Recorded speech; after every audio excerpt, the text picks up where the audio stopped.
Good evening. I'd like to welcome everyone to the Public Works and Planning Committee meeting for September 3rd, 2024. First, we'll call the roll. Commissioner Cush. Present.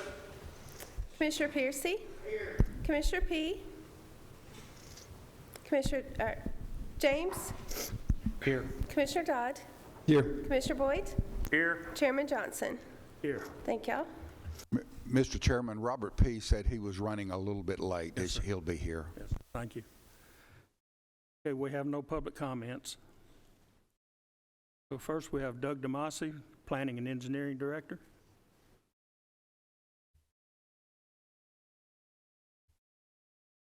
Expect me to try to jump and speak into this thing? I mean, seriously? Welcome, Doug. Thanks. I'll just kind of stand here like this. Well, good evening, everybody. Doug DeMasi, County Planning Director. Hope everybody's doing well tonight. Just have a couple of things for your consideration. Thanks, Phil. You're fine. I was really teasing more than anything. Just a couple of things for your consideration tonight. First is our available lot inventory through the end of August of this year. You'll see that on your iPads as of this month. End of last month, I guess. Sorry. The total available lots is 1,010. Over the last couple months, that is actually down a little over 100 lots. We were up to about a little bit over 1,100 a couple months ago. That has gone down, again, a little over 100 lots over the last couple months. Had a pretty good amount of building permit activity. Haven't had just a whole lot of final plats being recorded, especially the larger ones. We had several smaller ones, like 1-2 lot things being recorded, or re-subdivisions, those kind of things. But overall, activity is still fairly strong in the county as far as that goes. This is a little higher, as you can see, from this time last year. August of last year was about 878, so we are trailing that amount as far as the amount of available lots. We're a little higher than we've been over the last year or so. But with that, I'll be happy to answer any questions you may have. If there are no questions, I have no rezonings this month. The only item we had before the Planning Commission at our last meeting was the regulations dealing with flag lots. That was deferred for further discussion. We are moving through that process, so I will not have any public hearings for you next week. The only other item we have under our particular report tonight is regarding an item that I believe our engineer, Mike Hughes, will be bringing up. Mr. Chairman, if that'd be appropriate. Yes. Thank you.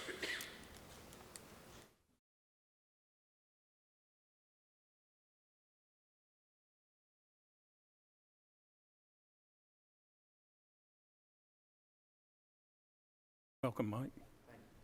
Thank you, Chairman Johnson. Members of the committee. Mike Hughes, Rutherford County Engineering. I also have Kerry Clark with EMA with us, and I have some good news. I usually come with bad news, but I have good news for y'all. Finally, long-awaited FEMA buyout contract has come back from TEMA and FEMA. And when it was originally set up, it was set up that the state would pay 75%, FEMA would pay 75%, the state would pay 12.5%, and the county would pay 12.5% for this buyout, these buyouts. So the contract finally came back. FEMA will pay 90%, the state will pay 5%, and the county will pay 5%. So it's a reduction of what the county has to pay. And on your iPad, there are several items included with the revised contract, but in a nutshell, originally the county's portion was $148,262.41, and now with the 5%, it is only $59,305.92. So it's almost reduced $89,000 that the county will owe. So. Like I said, it's to buy a house on Rockville Road that floods quite often. And if you want to look on your iPad, you can see some of those flood imagery. A little backstory, the FEMA flood study did not include this area. For some reason, FEMA decided not to study about 5 square miles of this area. which led to this house being built too low. So, any questions for me? But this has to get approved here, and then we go to Budget and Finance on Thursday, and then the full commission, because it is a change in money in the contract. Any questions? Motion and a second to approve the FEMA grant contract. Is that correct?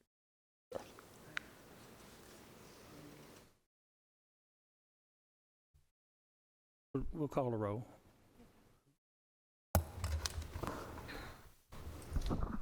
Commissioner Cush? Yes. Commissioner Piercy? Yes. Commissioner James? Yes. Commissioner Dodd? Yes. Commissioner Boyd? Yes. Chairman Johnson? Aye. Thank y'all. Thank you. We have a motion and a second to approve Doug's report. All in favor? Aye. All opposed? If I could just make one announcement real quick, Mr. Chairman. Thank you, Mr. Chairman. Just a quick announcement just regarding Plan Rutherford. I just wanted to let you know that our Comprehensive Plan Steering Committee for Plan Rutherford is having a meeting on, September the 16th, which is not this coming Monday, but the following. It'll be at 2:30, and it'll be in room 205. Just wanted to make sure you were aware of that. So that's my report. Thank you. Thank you, Doug. Hey, I skipped approval of the minutes, so at this time we'll have Vice Chairman Phil Dodd to. Mr. Chairman, humbly request that we defer that for 1 month. I acknowledge I was distracted and did not read the minutes, so I cannot ethically request that we review them. Or till next month. Okay.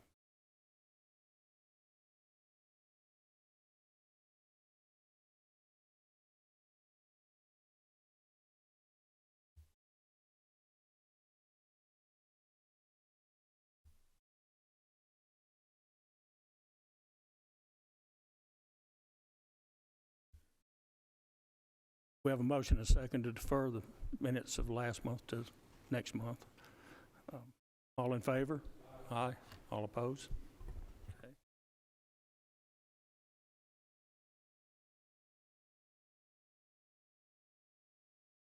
Next, we have the Building Codes Report from Tanya Bell. No, it's not Tanya Bell. Would please state your name and. Chairman, committee members, I'm Mark Russell with Building Codes. Tanya Bell is out this afternoon, so I'm filling in for the monthly report. Thank you. Let's see, single-family dwelling permits for the month of August was 86. All the extra permits that we issue, like remodeling, addition, plumbing, mechanical, demos, commercial, and everything added up to a total of 555 permits for the month of August. Total fees collected were $278,987.12 for those fees there, compared to last month of $358,799. We had 263 zoning inspections last month. And let's see, schools facility tax for August, we collected $481,058.50 and $750 on the development tax. One other thing I thought you might be interested in. Ms. Bell said that there'd been some questions last month about how we were doing compared historically with the total permit fees compared to number of permits issued. Well, with the fee increases and so forth, actually looks like fiscal year 22-23, we had collected $1,529,043.50 and that was single-family dwellings of 944. And of fiscal year 23-24, we had single-family dwellings of 741, which were down, but actually our fees went up to $2,469,716.09 collected. So that gives you kind of an idea where we're at right now. Any questions? I have a question.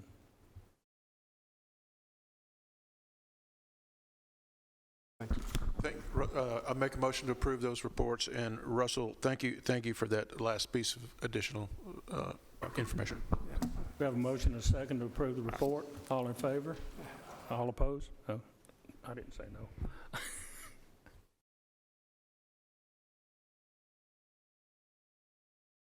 I've been asked to move the solid waste from number 8 up to now, and that'll be Director Wagner.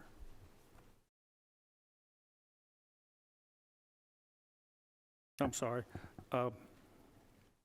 Highway Department, Superintendent Greg Brooks.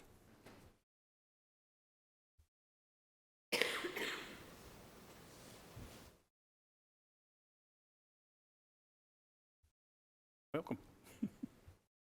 I have an easy one for you tonight. We are going to do a speed limit reduction on a couple of roads. We have sent this to the Sheriff's Department for their recommendation. They have come back to us, and we're going to lower 12 Corners Road to 35 miles an hour and Pruitt Road to 30 miles an hour. 12 Corners did not have a speed limit, nor did Pruitt. So. We have a motion and a second to approve. All in favor? Aye. All opposed? Okay. That's it for me. Thank you. And now we'll move the Solid Waste and Convenience Center report from Director Wagner up.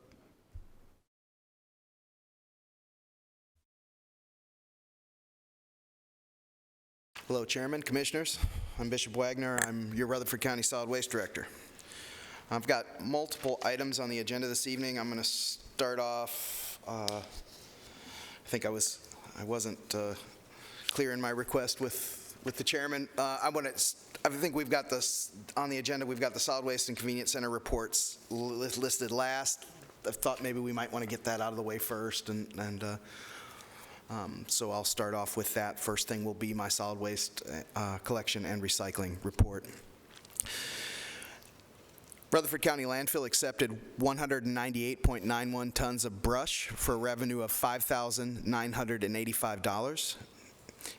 We managed 616 tires in August for a revenue of $1,235. The total revenue for August was $7,220. Rutherford County Solid Waste disposed of 3,245.19 tons of waste from all sources in the month of August. 2,311.15 came from our convenience centers, and 573.78 tons came from our schools. We recycled 360 tons from all sources, and that's a diversion rate of 11.10% for August. I have a presentation that's an update to the transfer station project that was requested. I think it's in here somewhere. Oh, there it is. Thank you. So our project development updates, we're going to go over briefly the grading and utility site work, the structural construction project progress, and the project components in the bid status update. So this is an overview of our transfer station as the site conceptuals.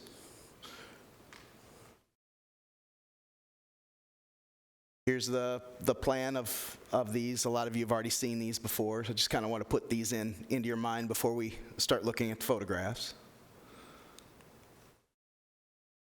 And then there is the floor plan of the transfer station itself, as you can see on the left-hand side, or if you're facing it north being at the top, on the west-hand side, those are the two loading bays. The bay nearest the floor is the compactor bay. The further away is for the open trailers. There are 5 entrance bays located in this. Here's the floor plan of the office building. It is approximately 1,200 square feet. It will contain 3 offices, a training and break room, and a reception area. And here is the view of the scale house. The scale house will have a scale on both sides of the building, one for inbound, one for outbound materials. The scale house has a large scale room which will have access to both sides of the windows, 1 office, and then restroom facilities and a utility closet. So to date, this was, of course, as of August 29th, the site work funding has been, the original bid was $5,377,000. $730. There have been 6 pay applications, and we've paid out $1,808,009 with a remaining on that contract of $3,569,721. The structural portion, which is done by Boyce Ballard Construction, LLC, their original bid was $7,330,000. They've only submitted 1 pay application as of yet, and it was $406,877.40. There's a remaining $6,923,122.60 left on that. Here's an aerial overview of the current status. This image was taken last week. They poured a little bit of concrete today, did a little bit of pumping in some of the walls. The footer on the building itself is the large rectangle up there to the farthest on the north in this image. The footer is complete around the transfer station. The site work is they're working on the utilities, storm structures. They were delivering some of those in today. Here's some images of that in progress.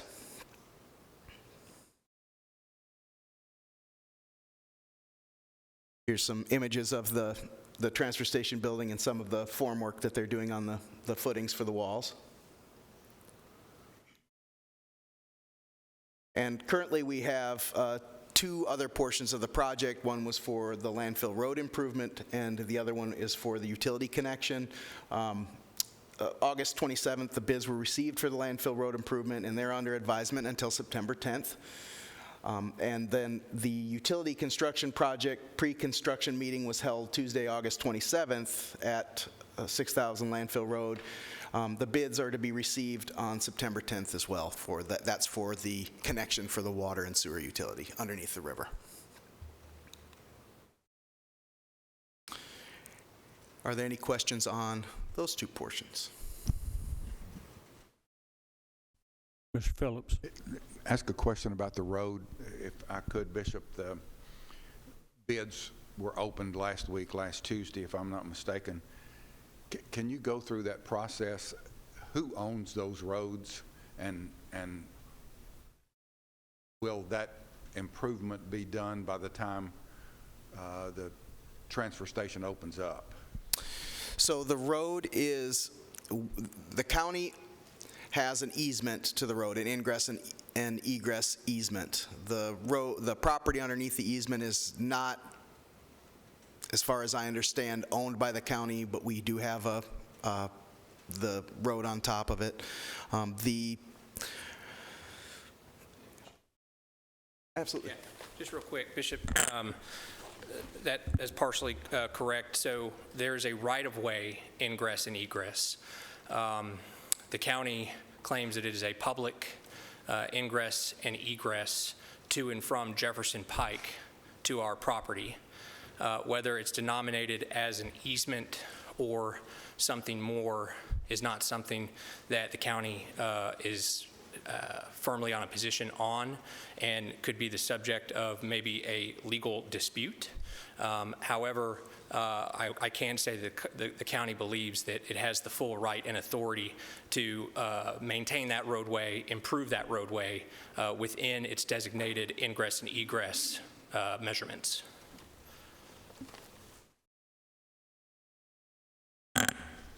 Thank you, Nick.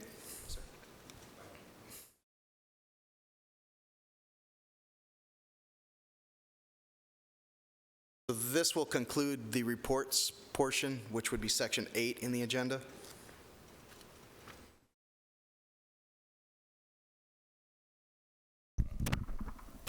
Make a motion to approve both reports.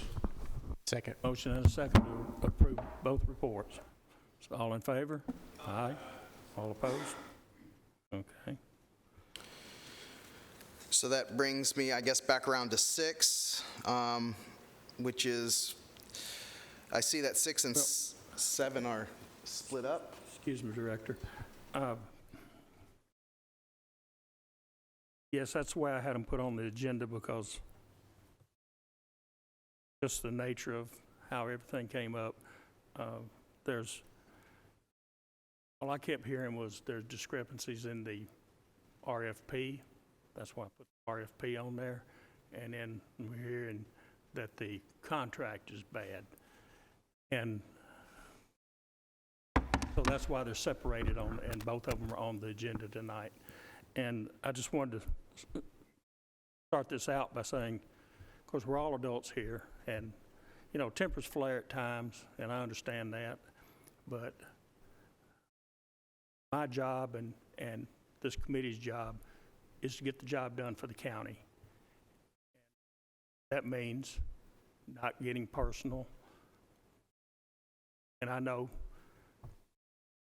there again, tempers flare, but we need to try to control that. And anyone that speaks up here tonight is a messenger. They're not the enemy, so please don't treat them that way. Whether I need to remind you of that or not, that's fine, but there's no offense meant. That's just the way it is. We just need to get our job done as quickly and efficiently as we can. That's just to stick to the facts and only the facts. Try to be calm.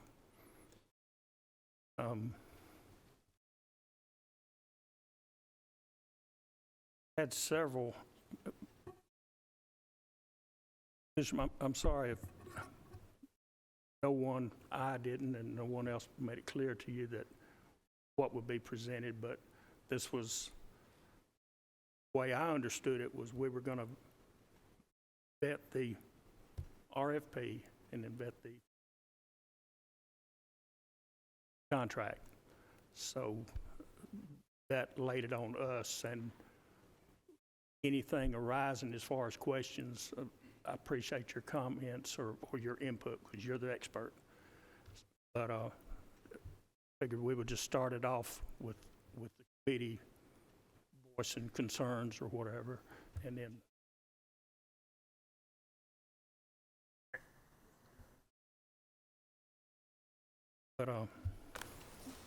thank you. There again, I want to stay on the topic tonight, but what we're doing first is vetting the RFP. I know there are a lot of concerns and speculations, but please deal with the facts. This was sent to us to from Public Works. It was sent to us to vet.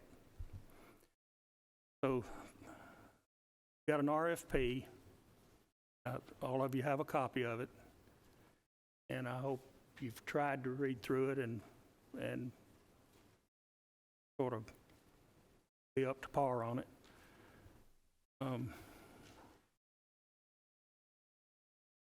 One problem that I saw is that we did not have a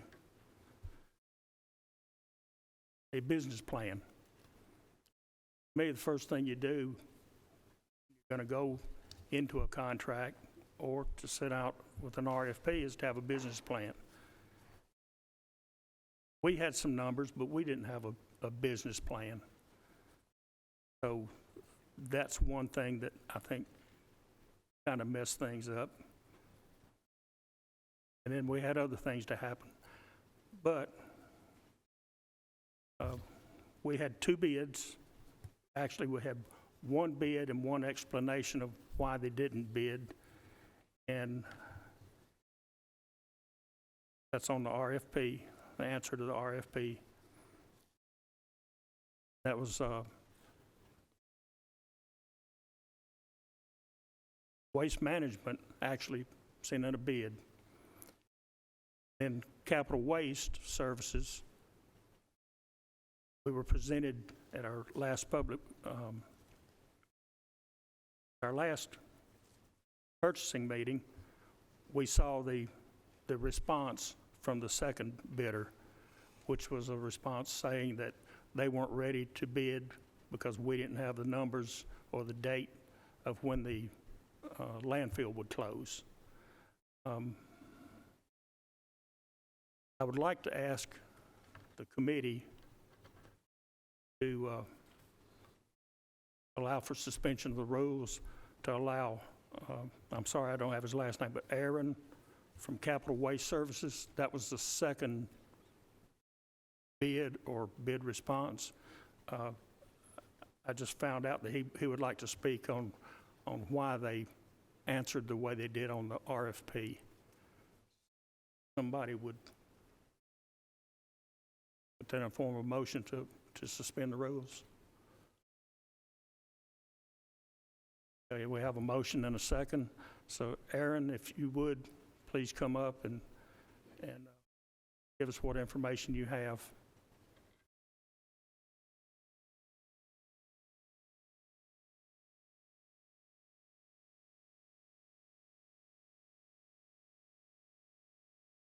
State your name, please. So, good evening. My name is Aaron Elledge. I am Vice President of Business Development for Capital Waste Services. When we received the solicitation back in June of '23, we reviewed it. We do have a very large interest in proposing figures for management of this. However, at the time, we did not feel that there was enough information to be able to provide the commission a substantial proposal that would be relevant, as there was information that stated upon the close of Middle Point Landfill. We do not know that Middle Point Landfill is going to close. We're told that it will, but we're not aware of a date of that. So as we're all aware, costs do not go down, fuel has not come down. So if I was to provide you a solicitation, well, how long do I have to honor that? If Middle Point doesn't close for 8 years, well, my number's not relevant at that point. There were other variables in the proposal that we just did not feel. The tonnage would be the same. As we all know, this is the largest growth county in the country right now. So there were things to that as to why we were not able to provide that solicitation. And we've been asked questions as to why we didn't give numbers, and so I told members that I would come and answer any questions that you might have, or provide you with what we feel would be relevant to provide an actual accurate proposal.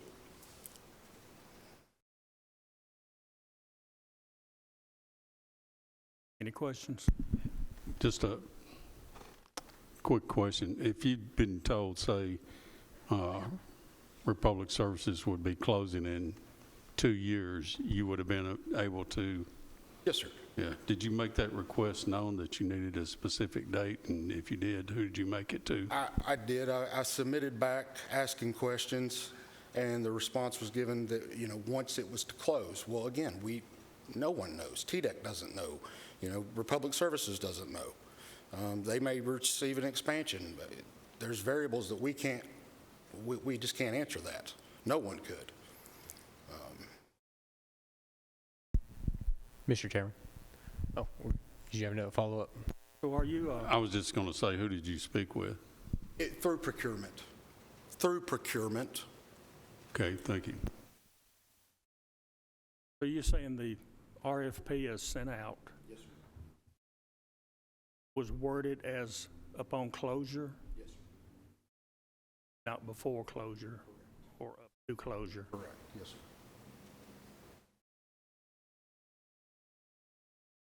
Other questions?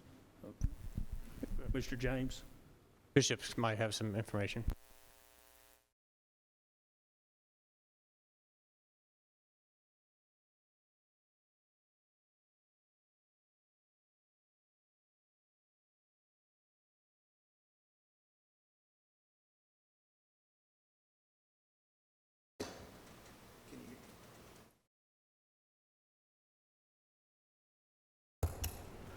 What about now? Okay. Yeah. I'm looking at the RFP as it was sent out. Where precisely was this located in our RFP? I don't have it exactly in front of me, but I will send it to you if I can have your information.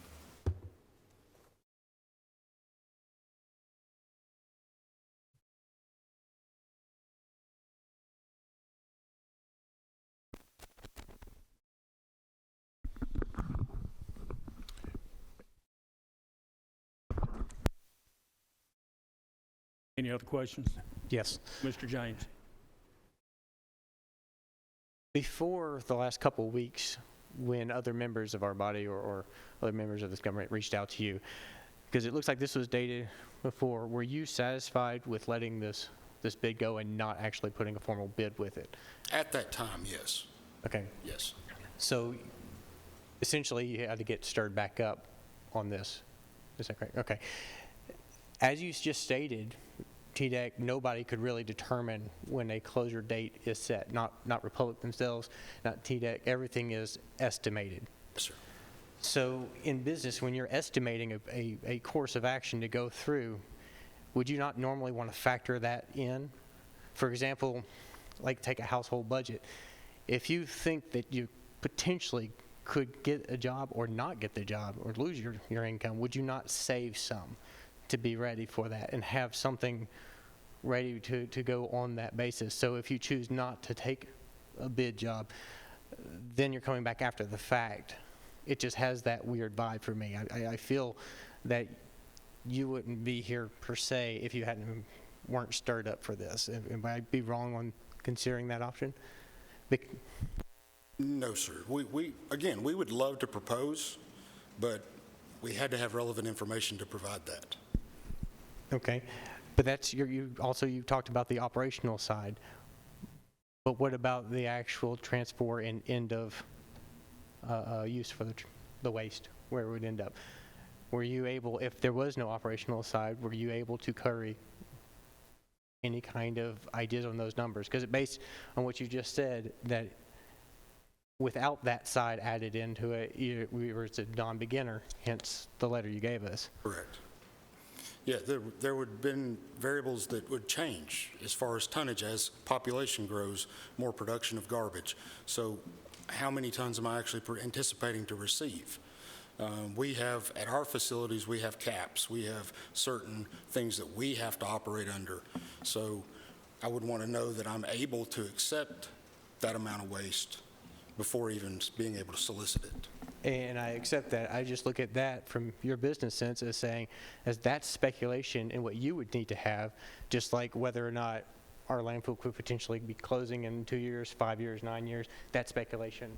Yes, sir. As well. So it's kind of that both ways. You have to go with what information you have to come with the most informed decision you can make, and it looks like you did with your response to us. Sir. Question. Commissioner Piercy?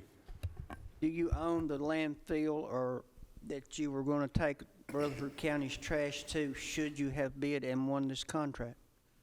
We do not, but we have a long-term public-private partnership through the expanded life of that landfill. And so we do currently have the airspace available that would provide many years of disposal capacity. Who does that landfill belong to? Ray County, Tennessee. Does Ray County operate it? It's permitted under Ray County? Correct, yes, sir. Okay, and you say it has airspace for how long? Currently, we have 36 years of available. 36 years? Yes, sir. Do you have room for expansion? Because we're looking at a long-term solution here. Yes, sir, we do. Thank you. Yes, sir. Any other questions?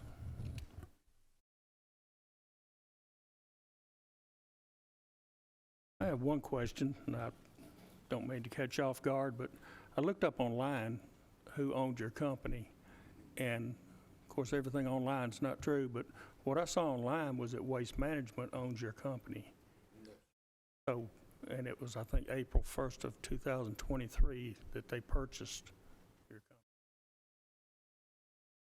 We're privately held, and then we have backing by a private equity group, Kinderhook. So you have really, you're not a part of Waste Management. Thank you. Any other questions? Sir. The only reason I did that was trying to get all the information out that we have or have not received. Like I said, I just found out about that when I came up here and sat down tonight, that he was here and wanted to speak. Is our county attorney here? Out in the hall.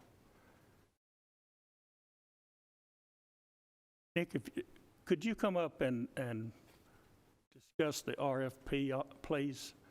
I just have a question. Hey, did the RFP read that, well, it was asking for a bid after landfill closed, Middle Point landfill closed, or up to that time? Or do you know how it was worded? I do not know how it was worded.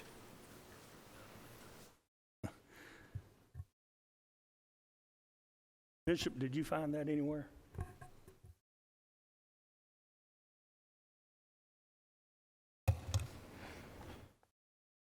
So Section 1, 1.2, paragraph 2, under scope of services being solicited. Does everyone have a copy?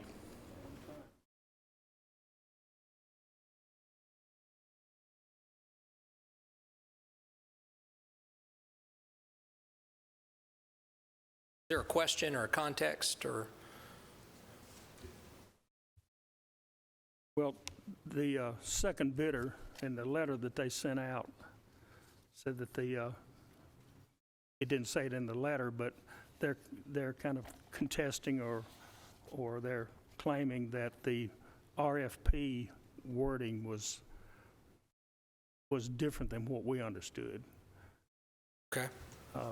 They couldn't get a bid because they didn't have a closing date or a really approximate closing date for the landfill. And they were under the understanding that they were bidding on something that the services after the landfill closed. So I thought that was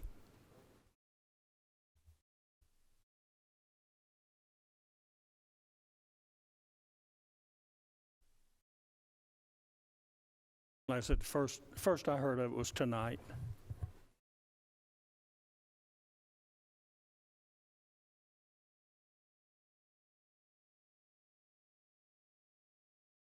Bishop, do you know if that company ever forwarded you or asked you a question or clarification to the RFP?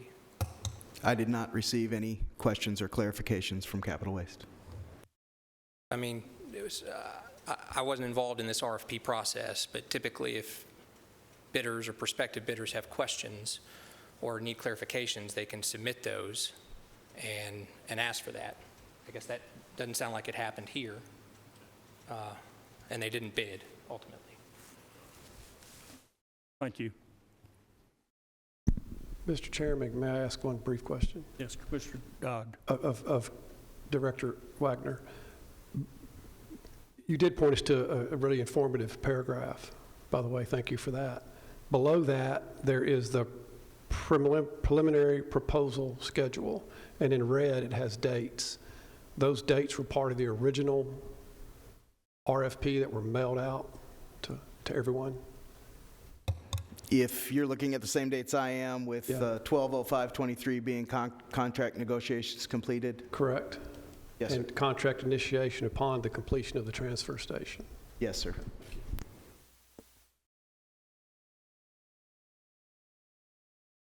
Any other questions?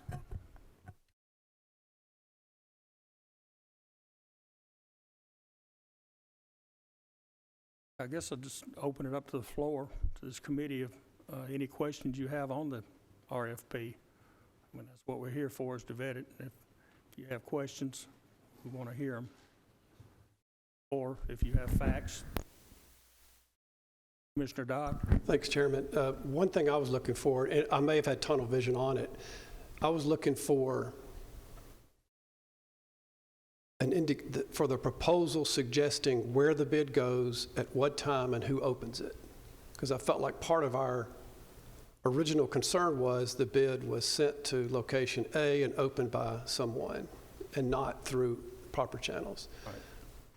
And so I was looking to see if the bid said private act, follow the county guidelines, follow policy. It had, in my reading of it, I was at labor and delivery at the hospital when I read it. I have a grandson as of 12 hours ago. So I may not have thoroughly read it, but I did. The only thing I saw about delivery of the bid was deliver it to the mayor's office at a certain time and date. To me, which is probably sufficient. Once it gets to the mayor's desk, then we follow Rutherford County protocol. But it did not say in there, deliver to the mayor will take it sealed to purchasing will open it. So I just needed to see if it had anything that contradicted our policy. So just to kick this off, it said deliver it to the mayor. So I think the RFP in that regard was sufficient. Deliver it to the mayor at 2 p.m. on a certain date. Right. So I think that part's okay. The gentleman that just spoke, item 2, paragraph 1.2 says, we're going to open the transfer station when the landfill closes. It's pretty clear. Below that, it says we're going to open this bid and institute it when the transfer station opens. So I have no comment except there is some contradictory elements to just in paragraph 1. I'm saying these to kick off conversation, not to pass judgment. But so confusion on when it starts. And from a policy standpoint, I think the RFP was sufficient.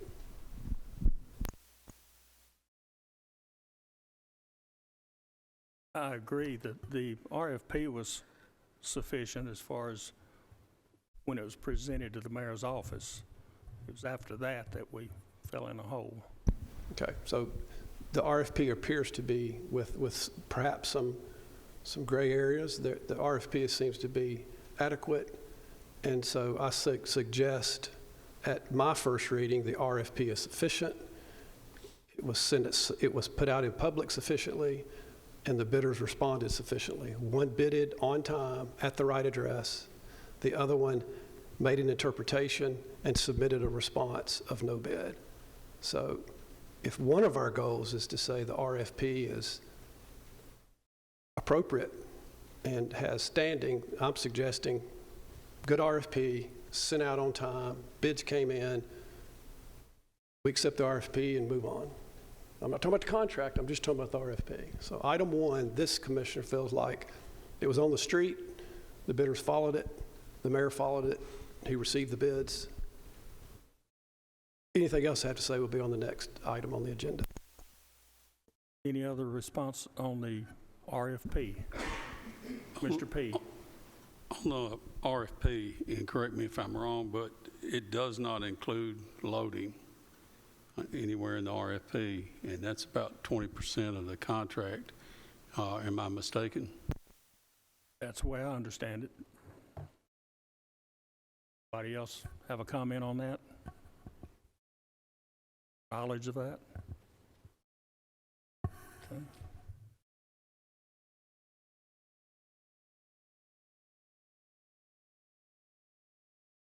Any other input on the RFP? Let me clarify a little bit there.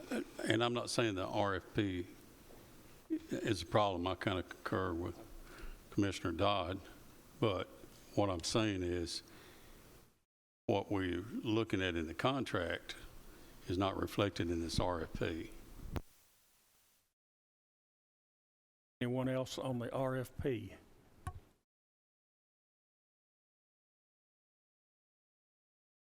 Okay, my intentions tonight were Mr. Chairman, if I could add something, I know I'm not a member of this committee, but I've got, looking at an RFP and a contract, I know some guys have looked at it for weeks and months, and to me it gets a little confusing. I'll be honest with you, it gets a lot confusing. But the RFP, I don't think, to piggyback on what Commissioner P was saying a minute ago, I read or see that it specifically included transportation and disposal of waste. But the contract that was signed dealt with operational services. And that's the way I'm looking at it. And to me, that's a fairly big difference. What if that were included in the RFP, the operational services? Would that have caused others to want to apply for the contract itself? But if we're talking about the RFP right now, and that maybe the difference is, Bishop, I may be looking at that wrong, but I believe it was Appendix C, and I think it was on page 92 of the RFP. It talks about operational services, and it specifically in the RFP was talking about transportation and disposal, but not operational cost. And the contract includes operational cost. Am I saying that right or wrong? Give me just 1 minute to review this paragraph.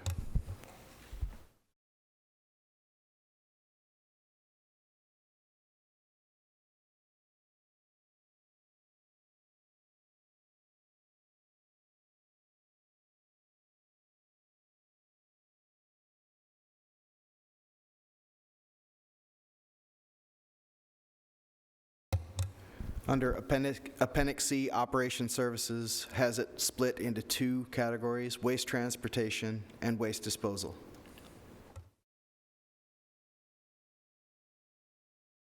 So somehow we went from handling waste, transportation of waste, to operational costs included in the contract bid. Could it be possible that someone else would have been interested in that if that operational cost would have been included in the bid? I'm not asking for an answer. I'm just throwing that out there. Could that have been possible? It actually, in my mind, changed the parameters, if I'm not mistaken, of the project itself. Who's to say that someone else might not have been a little bit more interested in that process? If you're asking for to look at the RFP, that's the thing that kind of jumped out at me. Comment. Mr. Piercy. Going back to Mr. Dodd's comments and Mr. Phillips's comments, you know, if I was going to bid on an RFP of this size for this type of tonnage and this type of value, and if I had any questions in the world, I would call the people that put the RFP out and get clarification on any question I had. I think that's legal. I don't know, but I would presume it would be legal. If you had any intentions, like Waste Management has, they may have offered that service and put it in this contract, because I feel like the numbers they have for loading this trash will be very close, if not less, than we can do it or stand the liability of doing that. I don't think there was really anybody else to bid on this, because they didn't bid. We can scenario it a whole lot, and draw conclusions. But when it comes down to tonight, we had one bid. One gentleman opted not to bid because he didn't have the information and he didn't call to get the information. Thank you. One else? And my intentions, and I meant to tell you in the beginning, and that's up to the committee how you feel about it, but my intentions were to let, first of all, everyone on the committee speak on the issue, and then any other commissioner that is here, other than Commissioner Phillips, he's included in all of our meetings, but any other commissioner that's here, if you have any input on the topic at hand, then we would allow you to come up or just speak from out there and bring that up. But that's at the will of the committee. The reason I'm saying that is I just want everything out. That's what we're here for. It's all the information and concerns out in the open. So, first of all, if there's any other commissioner here with knowledge of the RFP or concern of the RFP, would this committee be willing to let that commissioner speak? Will of the committee.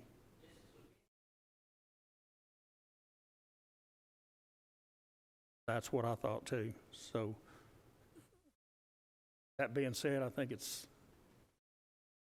I've got approval. I'm getting nods from everyone that it's all right. So is there any other commissioner here that wants to speak on the RFP?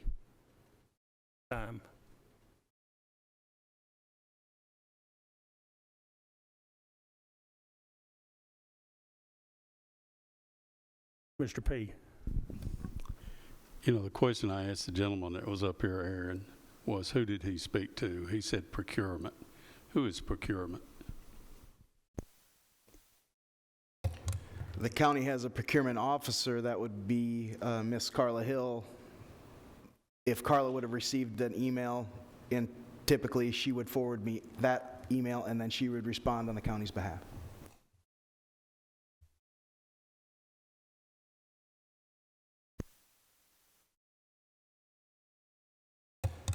I apologize. I stand corrected. That would have went to H&A, and then to me, copied on the county's behalf. So, Carla, you didn't speak with this gentleman? I didn't think so, but I just wanted to be curious. So, you're telling me these guys talked to the original contractor we had, you said H&E? Yes, sir. The firm that we initially had under contract, H&A Engineering, they're the draftsmiths of this RFP as written. And they were our procurement officer? Or they got fired.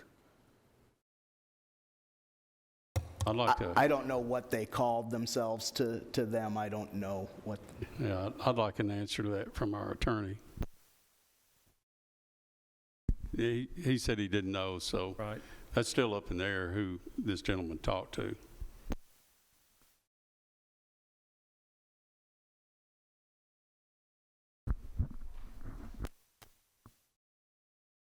If I might add, my name and email address and office address are also on that RFP to be contacted with questions, and I was not contacted.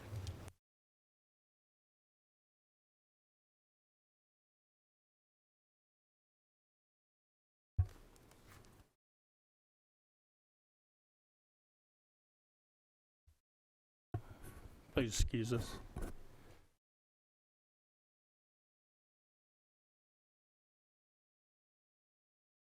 While Carla's looking for information, is there any other, or are there any other? Thank you, Mr. Chair. Bishop, I've got a question since you have the RFP in front of you. Some questions came up that have made things a little confusing for me, so I'm seeking your clarification. Does the RFP clearly ask for hauling or describe the need or request to provide pricing for hauling trash, disposal and hauling of trash? Yes. Okay. Does it, in terms of operation, was it clearly understood that the county is going to operate the transfer station and we are taking care of that? We are the sole operator of the transfer station.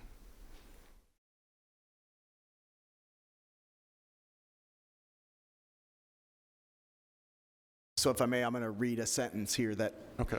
Operation services include the employment and furnishing of all labor, materials, equipment, supplies, tools, storage, transportation, disposal, insurance, delivery, and other things and kinds of services whatsoever necessary for the full performance of the contractor's operation, maintenance, repair, replacement, management, monitoring, and related obligations under the service contract, and all of the contractor's administrative, accounting, record-keeping, reporting, notification, and similar responsibilities of every kind whatsoever under the service contract pertaining to such obligations. Okay. Sounds clear to me. All right. So we sent an RFP looking for somebody to haul our trash. It's clear that we're going to maintain the transfer station. We're going to operate the scales. County's going to be in control of that. So I'm confused on Commissioner P's comment about the RFP didn't have anything about hauling. I'm confused about Commissioner Phillips' question about who's going to operate it. It clearly says in the RFP who's going to do that. So I don't see where the question is. Do you see where the question is? Clear as day to me. So I'm going to go back to Commissioner Dodd. The RFP is great. We should vote to accept it and move on and go to the next question, which may be the numbers in the contract. But the RFP is sound. It's clear. We sent out an ask. We got the ask back with numbers. Right? That's okay. correct. Case closed. Yeah, I have a clarification now on the RFP on who would be contacted. And it says plainly that they would contact Carla Hill, gave her phone number, and then over 2.5 interpretations and inquiries, it also says email address to Mr. Bishop Wagner, Solid Waste Director, County Mayor, is his address. So it's pretty plain that they were to contact people that I just read off. So I cleared that up. It is plain. Mr. Chairman, may I dialogue with Mike? Mr. Dodd. So I agreed the RFP looked pretty solid, but Jeff does have a good point. Waste Management added a component. Which was? We will load your trucks for a scale from 50,000 tons to 300,000 tons, and for each ton they reduced. So the contract had an added component. I think it was creative. A good way for us to vet our costs versus the private world. It doesn't say don't add it, but to Jeff's point, they did add a piece that wasn't in the RFP. And if we'd have said, hey, give us other creative suggestions, would Capital or CWS or some third party have said, oh, gee, they're looking for new ideas. Maybe I'll bid because I'm going to add this thing that's not in the RFP. I don't want to contradict myself. If it didn't say loading in the RFP, I will say, if you'll remember, I stood up at whatever the last meeting was and gave a dissertation about several things that could go wrong if this rebid. And I also gave a dissertation about, in my daily life in business, I go through hundreds of quotes, solicitations, bids, no bids, rebids, addenda, and it is not uncommon for a contractor or a bidder to add a supplement like that was, oh, by the way, I will add supplement A to the contract, which would be loading at this rate. You're right, we didn't ask for it in the, if we didn't ask for it, if the RFP, you can add any specialty you want to gain an advantage. Everybody has the right to do that. So that would not, A, disqualify this. To me, the smart guy is the one that would add all the extras, the add-ons, to make his bid or proposal a more powerful one. So I see that every day in the business world. I'll Mr. Phillips. Once again, I do not want to completely show my ignorance on legal language, but I read that differently than what Bishop just read it, and I read it to say operational services means everything required to be done for and relating to waste transportation and waste disposal pursuant to the service contract. Has nothing in my mind that talks about operational cost in there. Once again, Bishop, and the two paragraphs deal with waste transportation and waste disposal. That's the reason that I asked the question. I'm not arguing any point at all other than the question was, are there problems with the RFP? And I pointed that out as a potential problem or a difference in the RFP. And it may, if it is the way that I see it and read it, it may have made a difference in the bidding process, may not. And Mike's point is absolutely positively well received. Agreed. And so I'm going to digress because my comment with my conversation with Mike was frankly a conversation about the contract, not the RFP. So thanks for letting me think that out loud. Any other comments on the RFP? Well, and I will say, and you just mentioned it, you listed Carla, Bishop, and who else as a contact? The mayor. That opens the door to any questions, because any RFP will say, and usually they have a cutoff date. You may ask questions, as many as you'd like, until so many days before the bid is closed. It's typically, in my world, is how it's done. And those questions, if a bidder asks a question, then that question goes to all bidders, right? There's no secret. So everybody has a right to ask a question if there's any gray area whatsoever. And if you did not take advantage of asking the question, that's your own fault. But if a question comes, that question is shared with every bidder that's on the bidders list. Thank you. Mr. Mayor, I didn't mean to exclude you in the invitation to speak on at this point, the RFP. If you have anything to say on the RFP, you're more than welcome to come up and make your comment, just like any commissioner can do. So, thank you. I just didn't want to leave you out. Okay. The RFP. Any other concerns or motion? Do we need a motion to approve or move this RFP forward? Is that the purpose of this venting this? Is it for approval or to move it forward?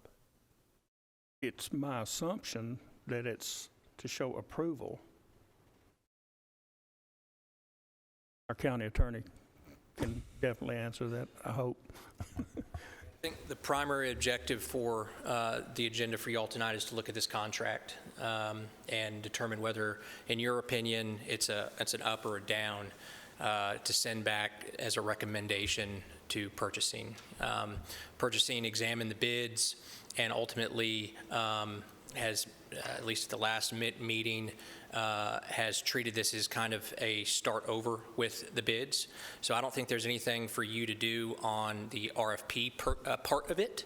You have discussed it and vetted it and debated it, but I don't think there's any motion necessary on that. On the contract piece, though, which I don't think you all have gotten into the meat and potatoes of that yet, you probably want to do that. And then on that, it would just be a motion for a recommendation up or down.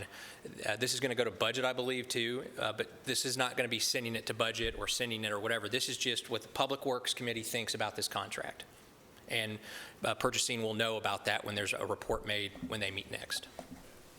Sir. For clarity, transparency, for the record, would it be beneficial, since we have broken the two apart, whether by accident or on purpose at this meeting, to go ahead and make a roll call vote on the RFP approval, or just forget about it? I don't think this committee needs to do that. Okay. Yeah. I mean, this has been, guys, this has been talked about at many public meetings, including purchasing, that's got the responsibility to deal with the RFP and award it. But I think that your comments, if somebody watches this that's on purchasing, they'll know what you've said.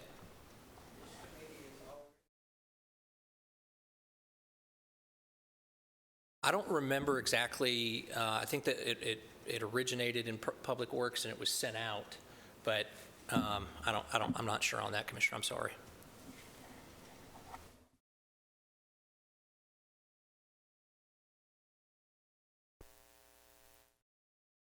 If I understood our attorney correctly, we don't need a motion to move this forward. So we'll move on to the contract.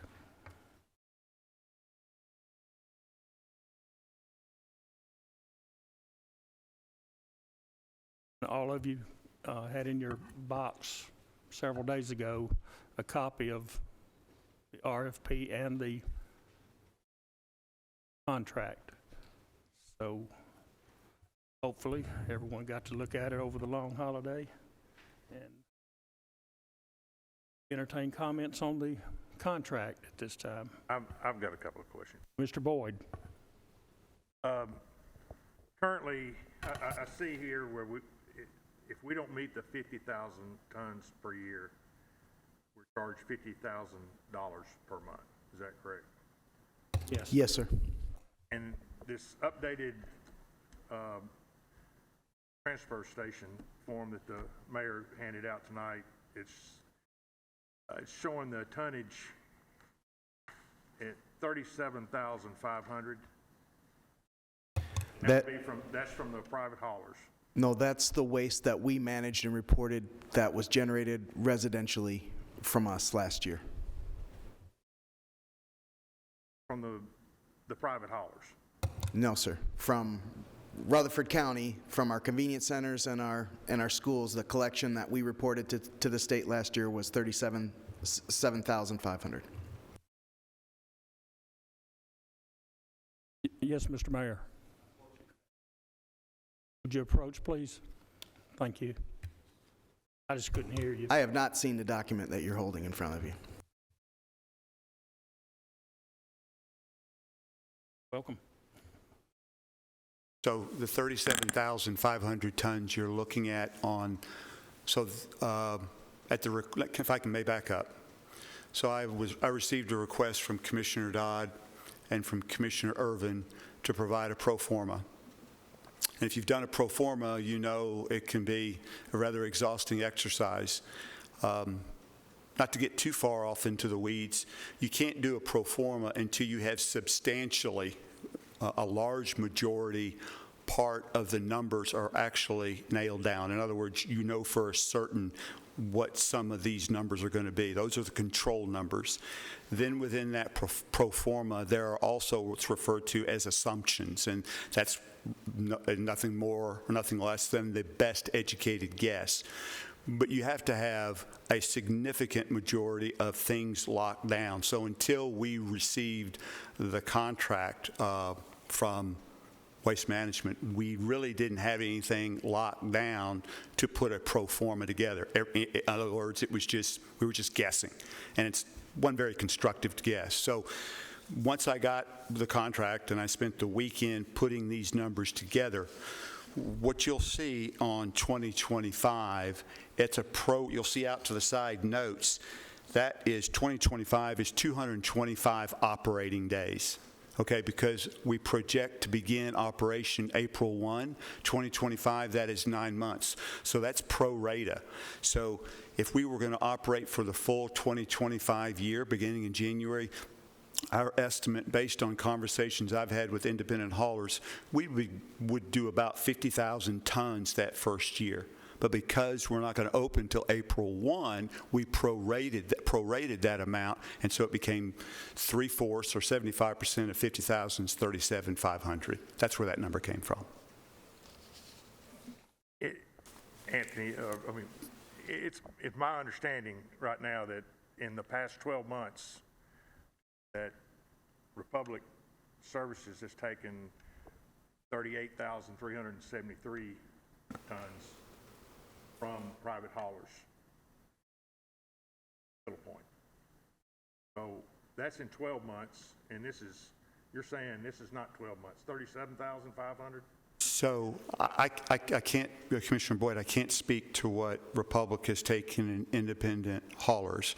I can tell you If the question is, how did I arrive at that 37,500 or the 50,000 that we prorated down to 37.5, I contacted 2 independent haulers, one of whom does not carry their waste in Rutherford County to Middle Point. They move outside the county, and they do that for 3 reasons. Number one, the tipping fee or the gate rate at Middle Point right now is $123.53, not counting any environmental or fuel fees.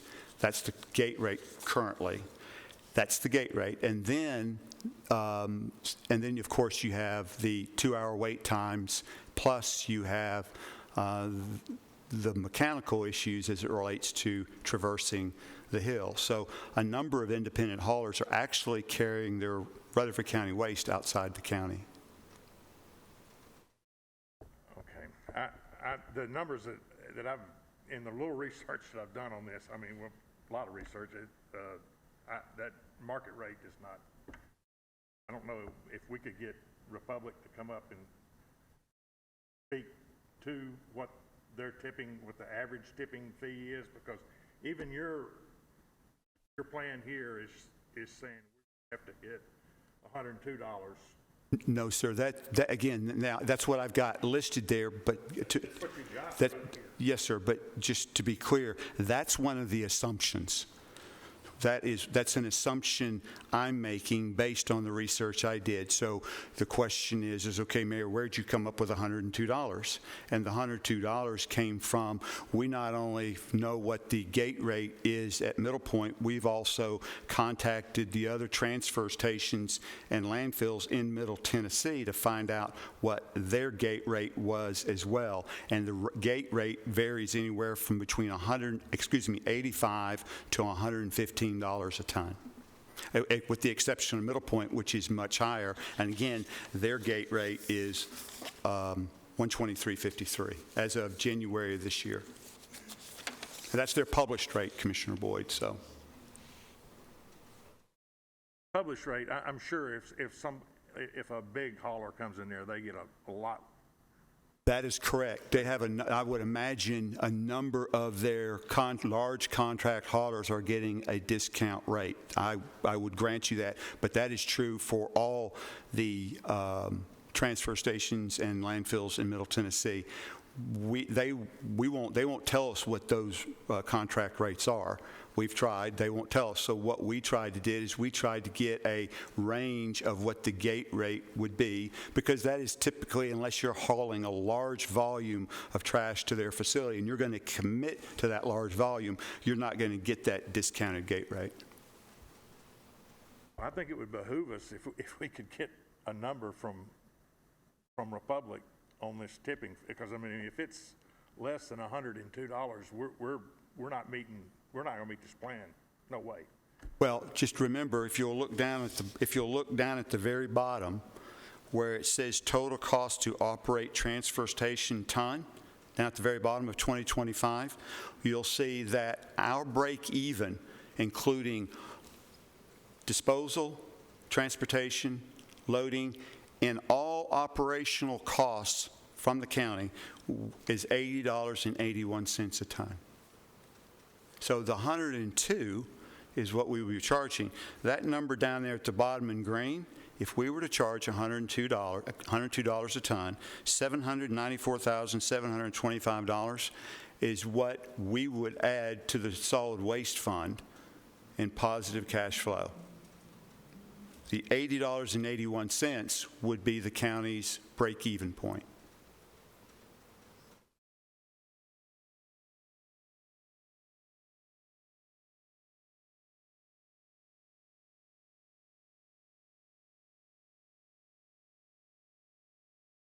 Excuse me, it just brought to my attention that we're speaking on the pro forma and not the contract. So we're kind of off base a little bit.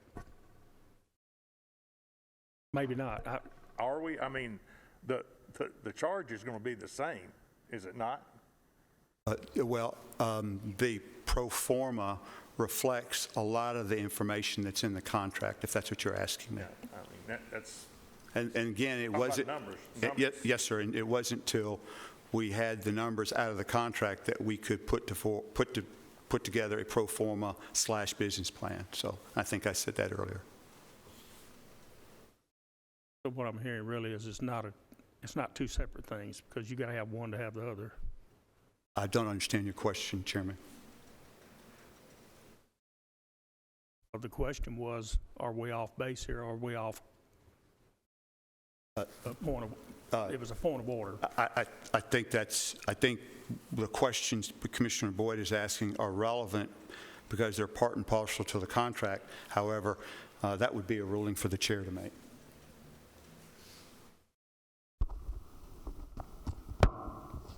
Really seems like it's one and the same. You've got to have the pro forma information before you can decide if the contract's good. So I agree, Mr. Boyd. Mr. Chairman, may I speak? Any other chairman, any other commissioner on the committee have a point on this before I let someone else speak? That's the way I set it up, so. No one else? Okay. Mr. Piercy. It's my understanding through this whole process, and I've heard it said on this floor before, that we are not going to try to be competitive with Republic at all on our gate fee. The business will come to us by the way it will be set up, saving them on maintenance of their vehicles and time.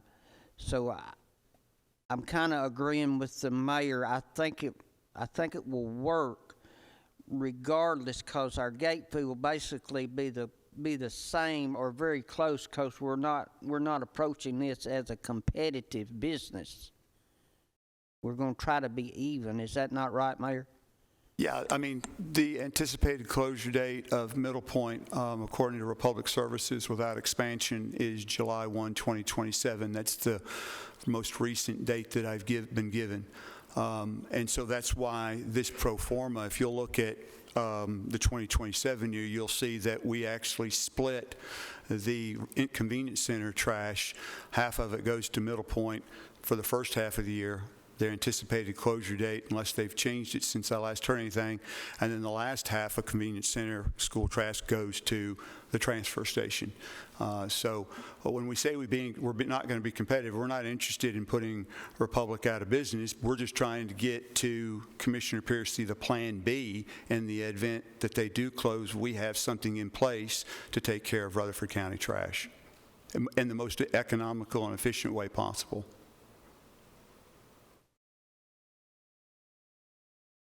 Mr. Harris. Okay, based on your 37,500 and Republic's taking in 38,000, so you're saying you're going to get 100% of private haulers? Say that again, slower, okay, please. Listen, Mayor, try to be clear. Thank you. You said 37,500. That's what you said you're going to bring in 2025. Is that correct? That's the anticipated what we're bringing in, yes, sir. So Republic is saying that they bring in 38,000. So do you know how much out-of-state trash you're bringing in? We're not bringing any out-of-state trash. Okay, so you're saying you're going to get every private hauler in Murfreesboro to come to you? I didn't say that either. Well, then where do you get 37,500? I'll tell you where I got it. I talked to two independents.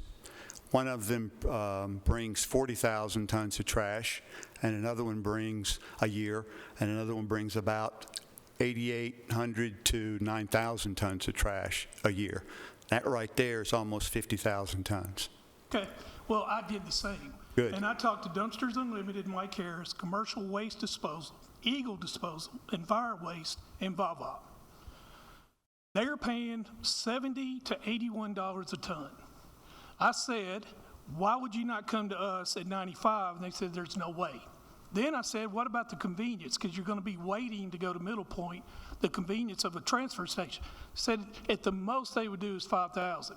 Now, these are the biggest ones, so I'm trying to understand, based on what they said, not what I said, they said, how can we even get close to 37,500 tons? If this is 20, these guys probably equal like 21, 22,000. So now we're nowhere near 50,000.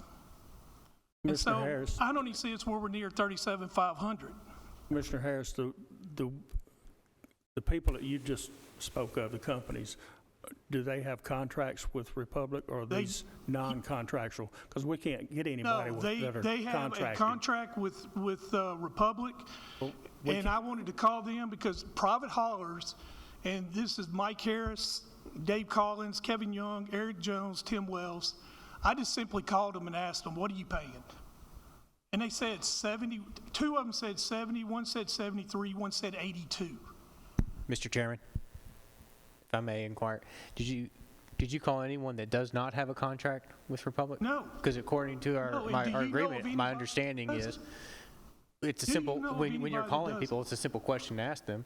Because my belief is the way our contract with Middle Point reads that we cannot solicit anyone they have currently a contract with.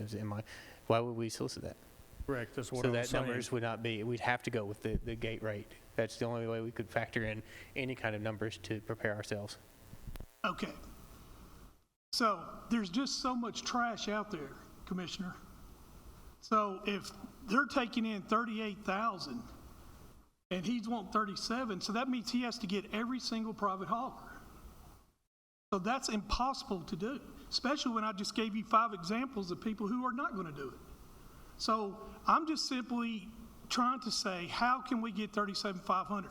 If you got to go out of county, you said that, you brought that up. How much is that? I'm just wanting to know how much county trash we got to bring in, out of county trash. So there's 460,000 tons of trash produced in Rutherford County every year. Middle Point gets a percentage of that through their retail business. You'll have to ask them how much that is. Waste Management gets a percentage of that through their business model here in Rutherford County. The independents get a significant portion of that as well. A portion of that is moved through the schools and the convenience centers. As a matter of fact, in 2023, I believe the number was 35,601 tons of trash was moved through our convenience center and our public schools. So there are a lot of different places where that 37,500 tons can be made up. I will tell you this: one of the haulers that you mentioned told me a completely different story in my office. Sure, you should call. I will. You should call. Because Mike, I specifically made sure that we didn't have that conversation, specifically. Now, you know, I don't want to be biased, all right? So I'm sitting here talking about rates and all this stuff, and I think we should take me out of the equation. Mr. Chairman, I don't know if it's appropriate. I don't know. You'll have to, I'm not part of this committee, but instead of us speculating what it is, can we not have Republic come up here and tell us exactly what they got and what the rates are? I think that would have to be asked by a member of this committee. That's fine. I don't know. I'm going to ask them in budget, so I just wanted to go ahead. I think I've already asked that. I think I've already asked for Republic to come up. well, let's don't jump the gun. We're going through the process of all the commissioners getting their say-so on this topic. The last And then time we'll- I asked Republic, standing right there, they could not tell me. And then once they did come up with an answer, it wasn't including what you would actually pay when you left the gate. But I have one other thing I'd like to say. Mr. Harris has called 5 or 6 private haulers and made his assumption on the 37,500 tons. I think before that could be a correct assumption, he would need to call every private hauler in this county, ask them where they took their trash and how much they paid to make it a fair comment. Well, on that hand, our county mayor, and this is nothing bad on your part, but the county mayor would be assigned that same task. And I don't believe you said you did that. There may be, and I want to offer, there may be a clarifying point between Commissioner Harris's numbers and what I'm espousing. And the 123.53 is their MSW weight, okay? And then their C&D rate is $81.46 at the gate, plus a $19.71 environmental fee. So they have a middle point on their published gate rate. They have a sign when you enter that has the published gate rate. I had one of our trucks take a picture of that sign because I wanted to make sure last week about what the published gate rate was. And so the published gate rate for that Middle Point landfill for MSW was $123.53 a ton. The C&D is $81.46 plus a $19.71 environmental fee, which is I think those are the fees you're talking about that get added on when you go back through. So just for clarification's sake. And I spoke to one hauler that does exclusively MSW, well, he does a lot of MSW and a little C&D, and then I spoke to another hauler that did just C&D, which was one of the ones that you mentioned. Well, again, I can't say anything. I'm going to definitely deal with this in budget, but I can't say anything. But, I mean, I'd like to see Republic come up here and then look us in the face and say that. You know, let them say, you know, is this true or not? Because, I mean, I'm telling you what they said. Commissioner, I ain't telling you what Republic said. Commissioner, I already told you we're going to address that. Okay, so I don't understand. What do you mean? I see you had a motion by Carl. I did not have a motion. The mayor was up here speaking. He Okay. still has the floor. I'll stay out of it. Do you have anything else, Mr. Mayor? I'm sorry. Want to be dismissed, you say? You can. I'm here to help you guys. Anyone have any other questions for the mayor? For the mayor? Oh, Sure, or for a general statement. the contract. First of all, I want to emphasize what Commissioner James said. We are not after any contract haulers that already currently have a contract with Republic Services. We're not after trying to break any deal or break any contract we currently have. We are only soliciting those folks that do not currently have a contract. I want to put that in writing. Would you agree with that? Is that not our intention? Absolutely. That is our intention. So say we have a lost leader on tonnage for the first couple of years. All right, let's think about this timeline. Put the timeline in your head. I don't know if it's 2 years, 5 years. When the point that the gates shut at Middle Point, what will that do to our tonnage? The scale will climb, right? Because where else will the tons go? Can't go to Middle Point. So at that critical path, at that tipping point, is when the game changes for Rutherford County. So what leads up to that point is our original Plan B, which is what happens if Dept Con 1 happens and Middle Point closes tomorrow. Whether it's an environmental emergency or something happens, they say, Rutherford County, we're done with you. This was our Plan B. You nurse it along. When Middle Point closes, now we're in the driver's seat. That tonnage goes up. We haven't talked about, do we want to seek, if tonnage is low, do we want to seek outside of county commercial waste? We could if we had to get the tonnage up. Not going to take out of state, but we could open the discussion to out of county waste to get the tonnage up, so it's not a lost leader. But just remember that timeline. Where else are you going to take this trash? People are going to be knocking on our door because we're the only local availability when the gates shut at Middle Point. Right? Where else are they going to go? We will be in the driver's seat. And that gate rate can be whatever we want it to be. Because we will be kingpin at that point. Now, that's when Plan B of getting ourselves covered goes to profitability. Now, I hear a lot of comment about, well, the counties aren't in the business to making money. I'm a business guy. We're always trying to make money. Whether the county makes, we got to at least cover our costs and have some in reserve for when things go bad. Everything Bishop needs when that opportunity comes. So I just want you to remember that timeline. Maybe a rough first couple of years, but The landfill closes, our tonnage will go up. Topic tonight, though, is that we're trying to make sure that we don't go in the hole for 5 years or 3 years, whatever. With this contract is to make sure we don't go in the hole before they close. We know there's plenty of trash after they close.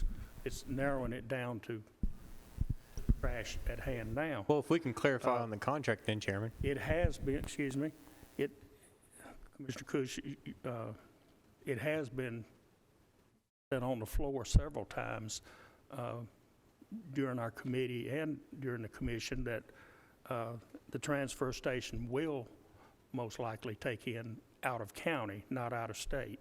But that's to me, that was almost a sure thing. We're going to be doing that, and no one has hidden that.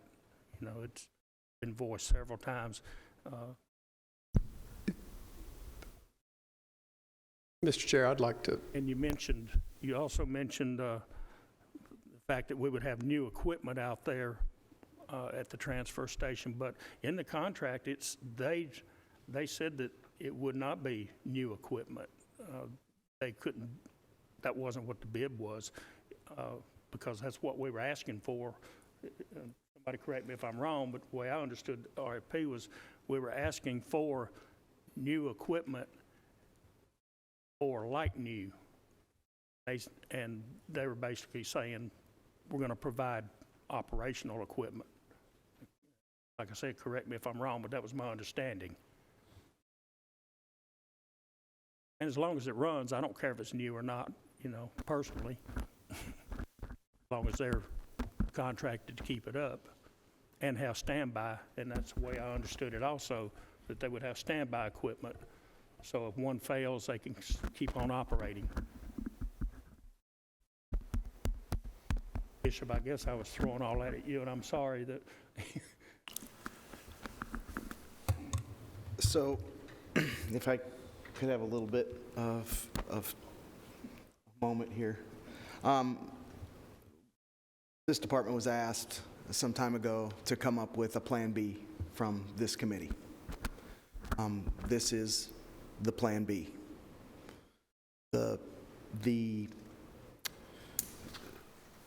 recommendation of this department in terms of this contract is, if we could get to that, the operations and things that happen after the contract, those are things that are separate from the contract that WM has provided to us to discuss this evening. They're here in the audience. They're all important, but the reality is this. If we don't have a place to take our waste, then we will have a bunch of waste with no place to take it. This contract ensures that for up to 20 years, Rutherford County has a location to take its waste. For $40 a ton initially, with some CPI adjustments for the waste. It was separated into 3 components. 2 were initially mentioned in the RFP, as I understand it correctly, and the operation of the transfer station was added as addendum at the end. I believe that was as an added value and extra service that they could provide through their connections with the operating company there. As this reads, this contract reads, we can select one or none of those options as part of the contract, which makes this contract in this industry quite unique. The thing that's important on this contract, in my opinion, is $40 a ton. $40 a ton is what's in this contract to bury waste that's generated. Whether we haul it ourselves, whether it's contracted out and we decide to do that through another party, whether we load it ourselves, all of those things can happen or not happen according to this contract. What I recommend to this committee is to consider the fact that there is no guarantee that this $40 a ton will continue to be our rate should this contract not be pursued as written. I caution the county that we think very hard about that, because effectively that's what we're purchasing, is airspace. Middle Point's closure date, to me, I hope they stay open till 2045, because Rutherford County Solid Waste will still continue, per our contract, to take waste up there for free, to dispose of them up there with the transfer station that can generate revenue to cover the cost of some of the services that are increasing to go up in cost from the operations of the solid waste department. Trucks cost more, fuel goes up, our funding mechanism through CITUS goes down. This is an option that we have here. We will not have, post-Middle Point closure, a $40 rate for disposal offered to us by any landfill in Tennessee. And I mean, that's what we're looking at here. The hauling portion and the floor operation portion, I believe are also fair, and in $62 to transport and dispose of waste is a really good contract anywhere in the state, especially now. The operation of the floor, I think one of the things that was hit on from Commissioner Piercy that is a huge variable in that is the liability that comes with us operating that floor ourselves. Do we have the capacity and ability to do it? We'd have to purchase some equipment. That would add up to our initial cost for doing that, which would increase the amount of money that we have as overhead. The 50,000 ton minimum on operations is it's a better deal than the county could do itself. Ultimately, you all will make the decision, and I know that the discussion of what the revenue generation and streams will come into play at the end of it, but I urge you to keep these matters separate. What is this contract really doing? It's ensuring that we have a location to place our waste. Remember, when we went out to RFP, only one company responded that was willing to answer the call. Thank you. Mr. Mayor, did you have another comment? Yeah, real quick, several things, and I'll be very brief. Mr. Wagner and I disagree on keeping the landfill open at Middle Point until 2045. The citizens of Rutherford County have spoken loud and clear, especially on the north end of the county, that they've, for 30 years, Commissioner Piercy, Walter Hill, and Lascassas, Leanna communities, the northern part of Murfreesboro have been the recipient of Middle Point's landfills and Nashville's trash.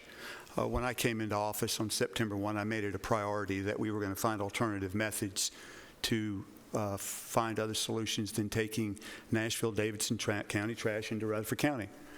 And so this is that plan B for when the landfill ultimately closes, according to Republic Services. Their latest estimate that I've heard is July 1, 2027. We're trying to make preparation for that. And so that segues into the actual cost to the county, which is very, very important, which is where we start from. If we go by the projected 2025, if we go by the 2023 numbers, which is in the notes and assumptions section, it's 1, 2, 3, 4, it's the fifth line. It's 2023 Rutherford County Solid Waste Department cost to process 35,600 tons. That's what we ran through the convenience centers and out of the public schools to Republic at a no-tip charge. That's 35,600 tons in the calendar year 2023. That cost at the maximum rate that we would be charged by Waste Management at today's price of $77.37 a ton would cost the county $2,754,372, Commissioner Piercy.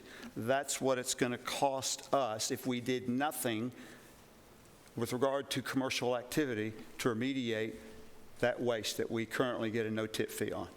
That's the cost. That's not even 2 pennies on a property tax rate. I'm certainly not suggesting that we raise property taxes, but I've talked to our finance director, and I'm telling you, we can do that. So if we can do that with no commercial waste coming into the transfer station, what then can we do if we do have some commercial waste coming to the transfer station to offset that price?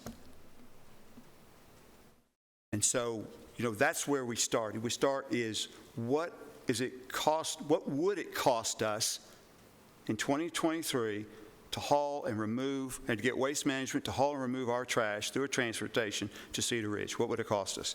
That's what it would cost us. And I think that's where we begin.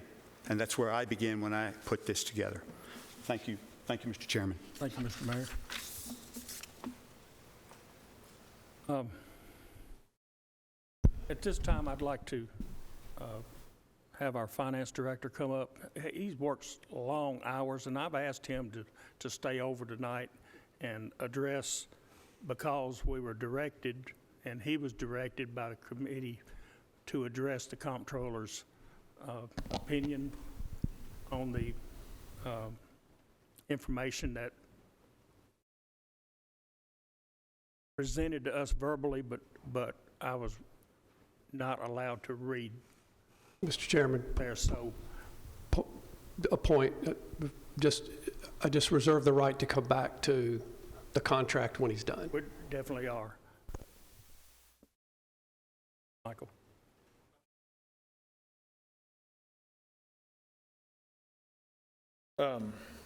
Was the question you wanted me to address what the conversation I had with the comptroller's office? Yes. Basically, the information that we were given by the mayor at our last purchasing committee, and based on that and your conversation with the comptroller, basically a verification maybe of if that was a correct version or. So I did speak with the comptroller's office, and I will say specifically I did actually speak to the individual that the mayor spoke with. That individual also spoke with her boss to kind of make sure she gets some clarification. So I'll give a short paraphrase of the conversation I had. I didn't write it down verbatim. It's not recorded or anything, but essentially, I asked several questions. I gave the comptroller's office the timeline of everything that has happened starting a year and a half ago, everything that's happened, all the facts, because that is what they're concerned with, and that's what their statement was. She asked several questions that she said she also asked the mayor, which was 1, has any money exchanged? 2, when was the contract effective? She asked about some of the advertisement, things like that. But the gist of it was what the mayor stated to the purchasing committee was correct. Now, I think there was one question that needed some clarification. I think was, did the comptroller's office say this had to be rebid or not? Rebid or not? I believe that was a question at the purchasing committee that was asked, and their official statement is, we should follow the advice of our county attorney and follow the advice of CTAS. And she said that's what those organizations or individuals, individual being the county attorney and organizations being CTAS, that's what they're there for. The comptroller's office is not they're not going to state an opinion on what we should or shouldn't do. But that was her official advice to me.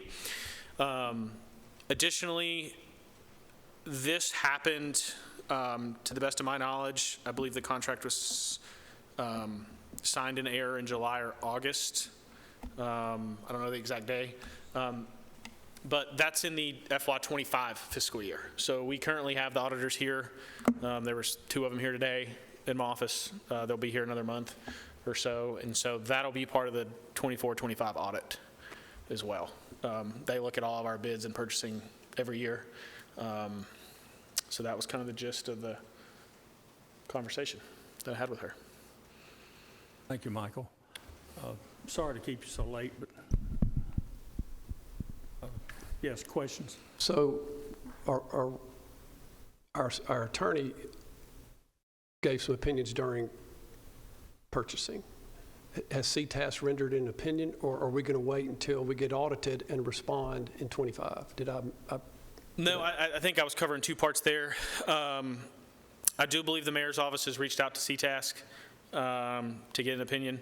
I did share with her our county attorney's opinion, what his opinion of the situation was, right?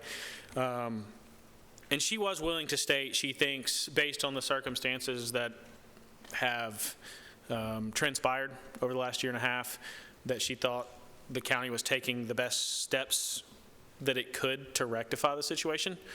Because as the county attorney as he mentioned at purchasing, there's pros and cons to whatever decision is made, right? And so she's essentially saying that's not her call or the comptroller's office to make, There's risk or pros and cons to either way.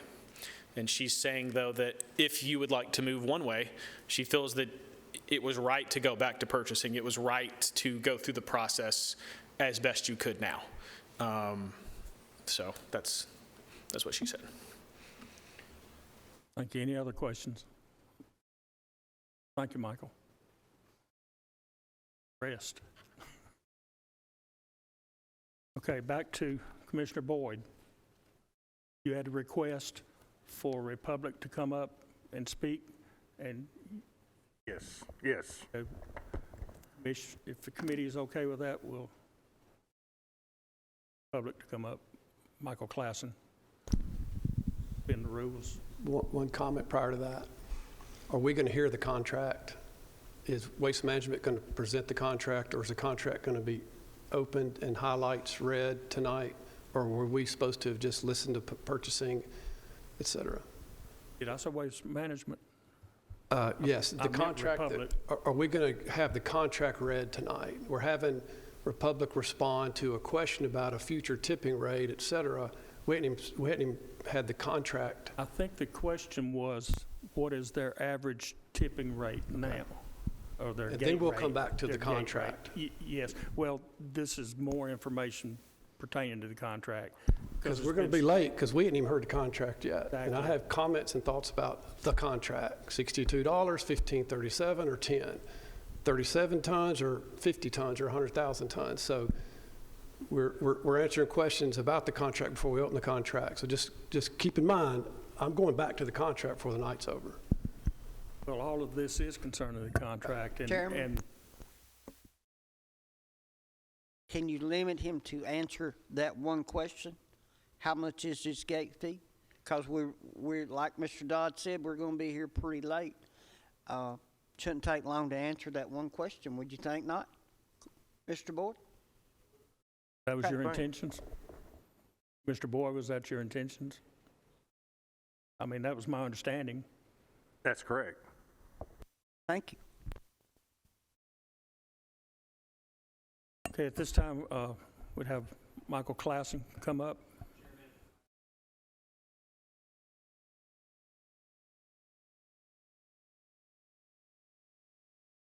I did say we suspend the rules, but I didn't get a motion. Motion Second. and a second, to suspend the rules for Michael Klassen to come up. Vote. All in favor? Aye. All opposed? Okay. Welcome. And Commissioner Boyd has a question for you. Right. Good evening, Commissioners. Commissioner Boyd. If you haven't already heard, I was just asking, what is the average tipping fee now, currently? Yeah, sure. So as simple of an answer as that might be, I promise you I'll give you a direct one, but it sounds like my answer last time didn't quite go all the way and hit home, so I want to be very clear. And that's for non-contracted? Well, so just Point to, of inquiry. just to, go ahead. Point of inquiry. Yeah. I believe the question that we limited him on the motion was not what the average fee is. What is the current gate fee? You know, honestly, I don't know. I don't think you can put words in my mouth, Josh. I asked what the average was, and I think it was And I pretty believe clear. your question was incorrect I for think what it we was made the pretty motion for.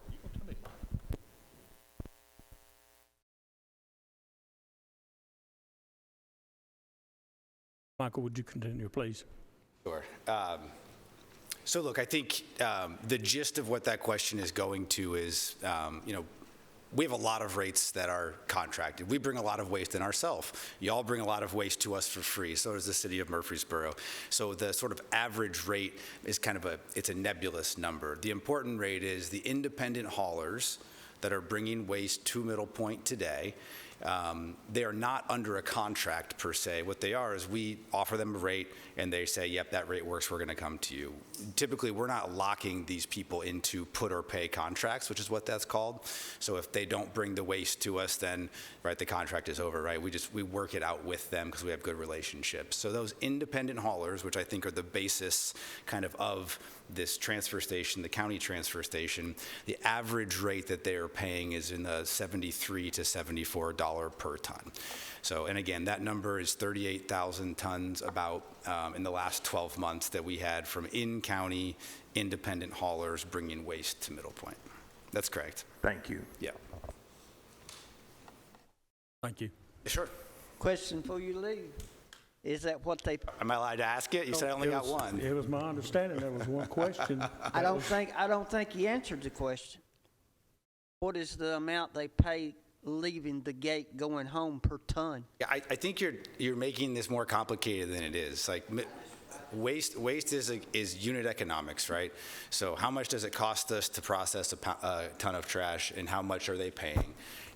What they're paying, the average rate, $73, $74 a ton. That's it. That's an all-in number. So I'm not sure where there's some confusion there. Sure, there's other fees that you can add on, but those aren't added on to the number. That's an all-in number, what I'm saying right here. And that number, like I said, you're welcome to call all of these independent haulers, ask them yourself. In fact, I'd encourage you to do that.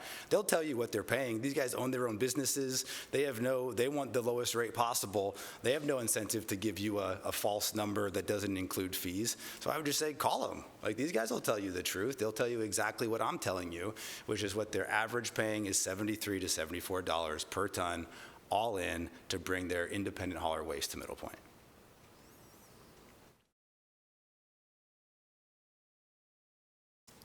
Hopefully. Thank you. Sure.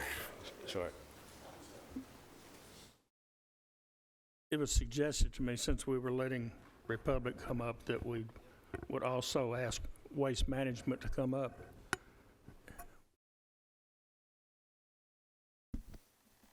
So, bend the rules for Waste Management to come up. Have a motion and a second. Waste Management to come up. All right. All in favor? Aye. All opposed? Okay. State your name, please. Good evening. My name is Don Gentlecore. I'm the Director of Disposal Operations for Waste Management. Did you want me to talk about the contract, or? It's really well, it's in the contract what your gate rates would be. Sure. It's been a long discussion tonight. Yes. Look, so I'll say a couple things about our company. You read it in the RFP in terms of our ability to, we responded to the RFP understanding that the closure of Middle Point was uncertain. We provided the county with both a disposal-only option as well as a transportation disposal pricing for what we consider year one, which was a January 1st, 2025 commencement of the contract. And then there's escalations in the contract according to CPI as the years go on. So the county has certainty of costs, CPI escalated up to 20 years from now. In terms of our capabilities, I personally am the Director of Disposal Operations for our Mid-South area. So I supervise 30 post-collection operations over 5 states, includes 20 landfills, 10 transfer stations, and MRFs, material recycling facilities. We have 3 landfills in the state of Tennessee that are close to Rutherford County, Cedar Ridge, West Camden landfill, and we recently acquired the White County landfill, which we are expanding. So we have the appropriate resources and capacity to fulfill the contract as stated. I'm happy to answer any questions you might have about the contract, certainly. Mr. Dodd. $40 to dispose, $22 to haul, That's correct. $62. That's correct. The CPI increase, is that on transport, dispose, and load, or all three? All three. So if the index goes up, I know there's a complicated formula, but the first year it's 50% of the portion, thereafter it's the full percentage. Is that based on a prorated because of your start date, or just a gimme in the first year? Sure. That's just because of the first year. We originally proposed on the contract was at January 1, 2025. The county indicated two things. The transfer station might be operational a little bit later than that. And secondarily, they want us to be on the county's budget cycle for any price increases, which is why we offered the 50% increase of the CPI to get us to a January 1, 2020, or July 1, 2025. And then after that, there'd be an annual CPI increase to coincide with the county's budget cycle. Fuel index increase as well. It was well explained. Yes, sir. Can the contract do clarify if the building's not ready or other interruptions, the contract would commence July 1, 2025? Is that correct? That's correct.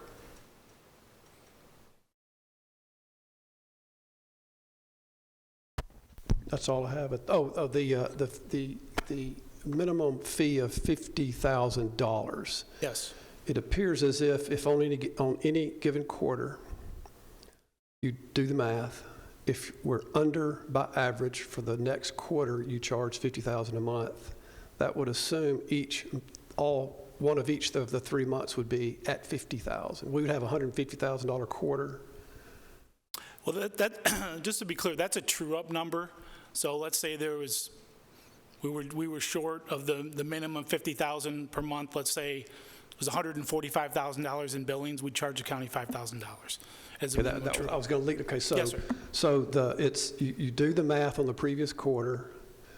You do an average that suggests if you're under the 12,500 average, you will charge $50,000 a month, less the tonnage that's actually brought in. Less the loading charges that we charge the county. In other words, again, if we charge you $47,000 a month, there'd be a $3,000 true-up. So it's not a $50,000 penalty. It's not additive, no. That's correct. It's just the difference of what we're short. They're going to do $600,000 a year minimum. On any given month, we're going to true that up. On a quarterly on any basis. given quarter, we're going to true up. We're going to true it up for the previous quarter. That's right. True up the previous quarter. Okay, let's hammer down on that. If the previous quarter tonnage rate 1537, whatever.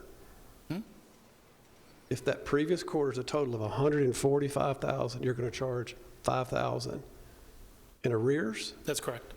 It sounded like it appears in the contract that the following month would be 50,000. No, that's not correct. It's meant to be a true-up calculation because, as you're aware, we're going to have minimum equipment, labor, staffing there on site at all times.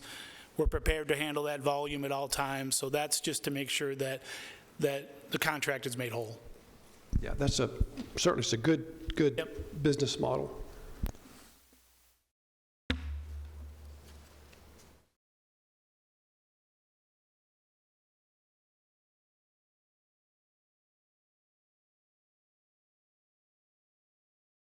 And that's how you read it, Mike? Yeah. Ask the same question. Yeah, and it's not a challenge, it's a Sure. clarity. Yeah, understood. Could you go kind of over that again and spoon feed me? The minimum the county's going to be charged is $50,000. That's correct. Minimum. That's correct. And if tonnage exceeds that, it could be more than that. But if tonnage is below that, the difference between what the payment would be and $50,000 would be, in essence, the penalty. That's correct. So the maximum that we could pay for something that's low tonnage is $50,000 a month. That's correct. Is that correct? Yes, sir. So it's not on top of the tonnage? That's correct. It's not. Thank you.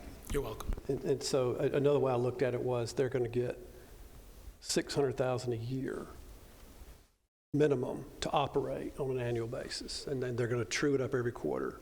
But at the end of the year, it'll be $600,000. That's correct.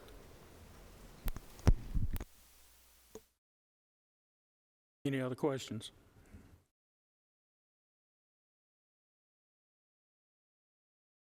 Commissioner Harris. Question. So in 5 years, you can renegotiate the contract? I believe it's a mutual reciprocal extension of the contract. So in 5 years, we could possibly go to the table and have different numbers? That's right. Or the county can go out for bid again if they want to. That's right. Yeah. So, Mike, you earlier, so if the landfill closes, tonnage is going way up, and Bishop said, if the landfill closes and we have to get a bid, $40 will be out the door. So in 5 years, $40 is out the door. Is that correct? In 5 years, you're $40. At any given 5-year increment, is it 3-year increments or 5s? It's 5-year increments. Okay. That's right. At any given 5-year increment, you have, the ball could be in your court if Republic is closed, correct? Well, I would say the ball could be in either one of our courts. If the disposal market does change, the county has the opportunity as well to put that out to bid. Sure. We would have to essentially rebid it in 5 years. If Republic's closed, then previous 5, it's going to be a new contract. I just need that in my frame of reference. This isn't a 20-year contract, it's a 5-year contract.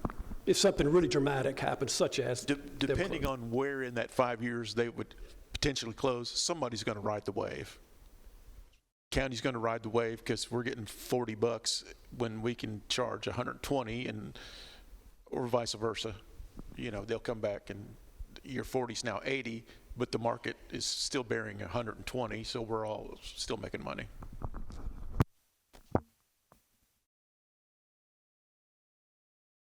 Any other questions? Other questions? If I could ask maybe one more, do you have similar contracts with other counties that operate a transfer station in Tennessee? In terms of a transportation disposal contract with them? Yes. Like ours? You have other contracts that are similar to ours with other counties? Yes. I mean, we have a contract for transportation disposal with Williamson County, with Dixon County, with Murray County. I mean, there's multiple counties we have contracts with. Yes. Bishop, have we asked for referrals, and have we called those counties and make sure that blah, blah, blah, that everything is copacetic with all of that? Yes, this is a very competitive rate. If I may, I agree, the 5 years, this contract would be open for negotiation, and I think the market would be open to that as well. We're not looking at the cost at 5 years, we're looking at the airspace for 20 years. And the conundrum that the county may find itself in is that we will be in a market competing for airspace regardless of price, and there's none available to us because the other counties surrounding will all be competing for that same airspace. So effectively, this contract puts us ahead of the line with, in terms of guaranteeing that Rutherford County has the option for airspace.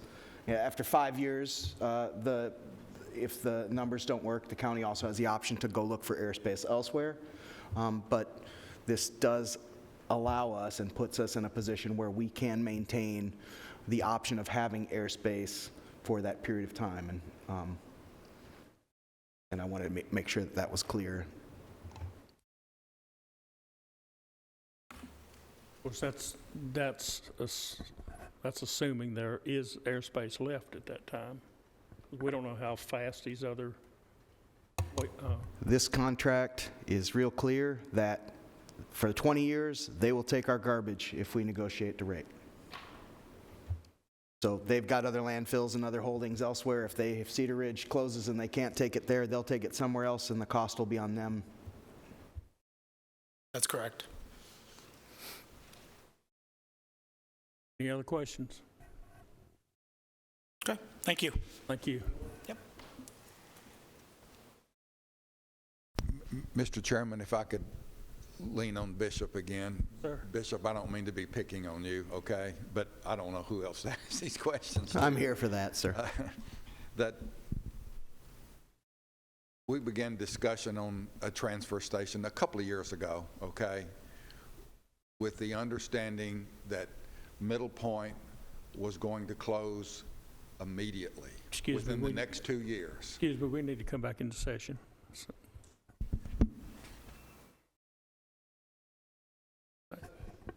We have a motion and a second to come back into session. All in favor? Aye. All opposed? Okay. We began to have a conversation as to what we were going to do with our garbage when the landfill closed. There was a difference of opinion. Middle Point said we've got 5 years left. Our solid waste department, the mayor's office said they'll be lucky to make it 18 months. Of course, it's been 18 months, and I think TDEC is saying that there's still enough space out there to last for 4 years. Why is there a rush for us to man and operate this particular transfer station right now when we can continue the process that we have with Middle Point for at least several more years with zero cost to the county, when, once again, we're exposing the county to some potential cost right now? Why would we do that? So currently, that's a good question. Currently we're under construction, as you saw, seems like 30 or 40 days ago when I did the presentation up there. The transfer station is being built. We will have a structure and the facilities to be able to manage that. When I said 2045, and the mayor looked at me in that way, the reality is the longer that we can take our residentially generated waste to Middle Point under our contract, that benefits the county. Operating a transfer station, even at the slightest of revenue ranges, is a benefit to the county. It's a positive revenue stream coming in. Now, if we can't meet those margins, if we can't meet a mark, then we don't take the waste. Simple as that. What do we have? We have a station that isn't taking waste until we absolutely have to have it. But if we have a station in place that can grab that waste, I think that we have a benefit there. What we stand to lose here is beyond that. It is the real problem here in Tennessee is not how much you can make off of a ton of waste or running a transfer station or anything. The real problem in Tennessee is that TDEC is not permitting landfills. And landfills are filling up. Our population is growing. And we need to make sure that we have a place that we can take our waste. This is an option for that, for us to have that. That also allows us to be able to offer a service to local businesses, to be able to carry waste to if they so choose, to carry waste to us where the county can generate some revenue. But as those reports come back, as we start looking at, what that looks like once we're out of the discussion phase and in the operational phase, if they don't meet the mustard and we're not making or generating revenue enough to pay to keep the lights on, then we don't have to do that. So what we stand to gain is an option that we don't have currently. In 5 years, we will have the option to enter into negotiations or renegotiate a contract for the next 5 years with WM, should we choose, or we would have an option to enter into negotiation with potentially, Capital Waste Services or another company that may be interested in dealing with those in the county. We have that option, and that's what we haven't had for over 30 years here in Rutherford County, is that option. And that's why I believe this is the best deal. It's the only deal that we have currently for managing these wastes.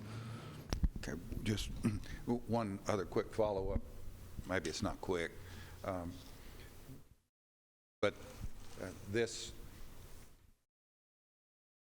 that the mayor has put together, he spent a long weekend and put a lot of work into this. This pro forma that he talked about a little bit earlier, in 2025 he mentioned 37,000 tons in 2025, and I'm pretty sure that's the last half of 2025. And I heard Mr. Clausen say that there was 38,000 tons that were generated a year by in-county private haulers. Are you comfortable with these figures, that that's the tonnage that's going to go through our transfer station?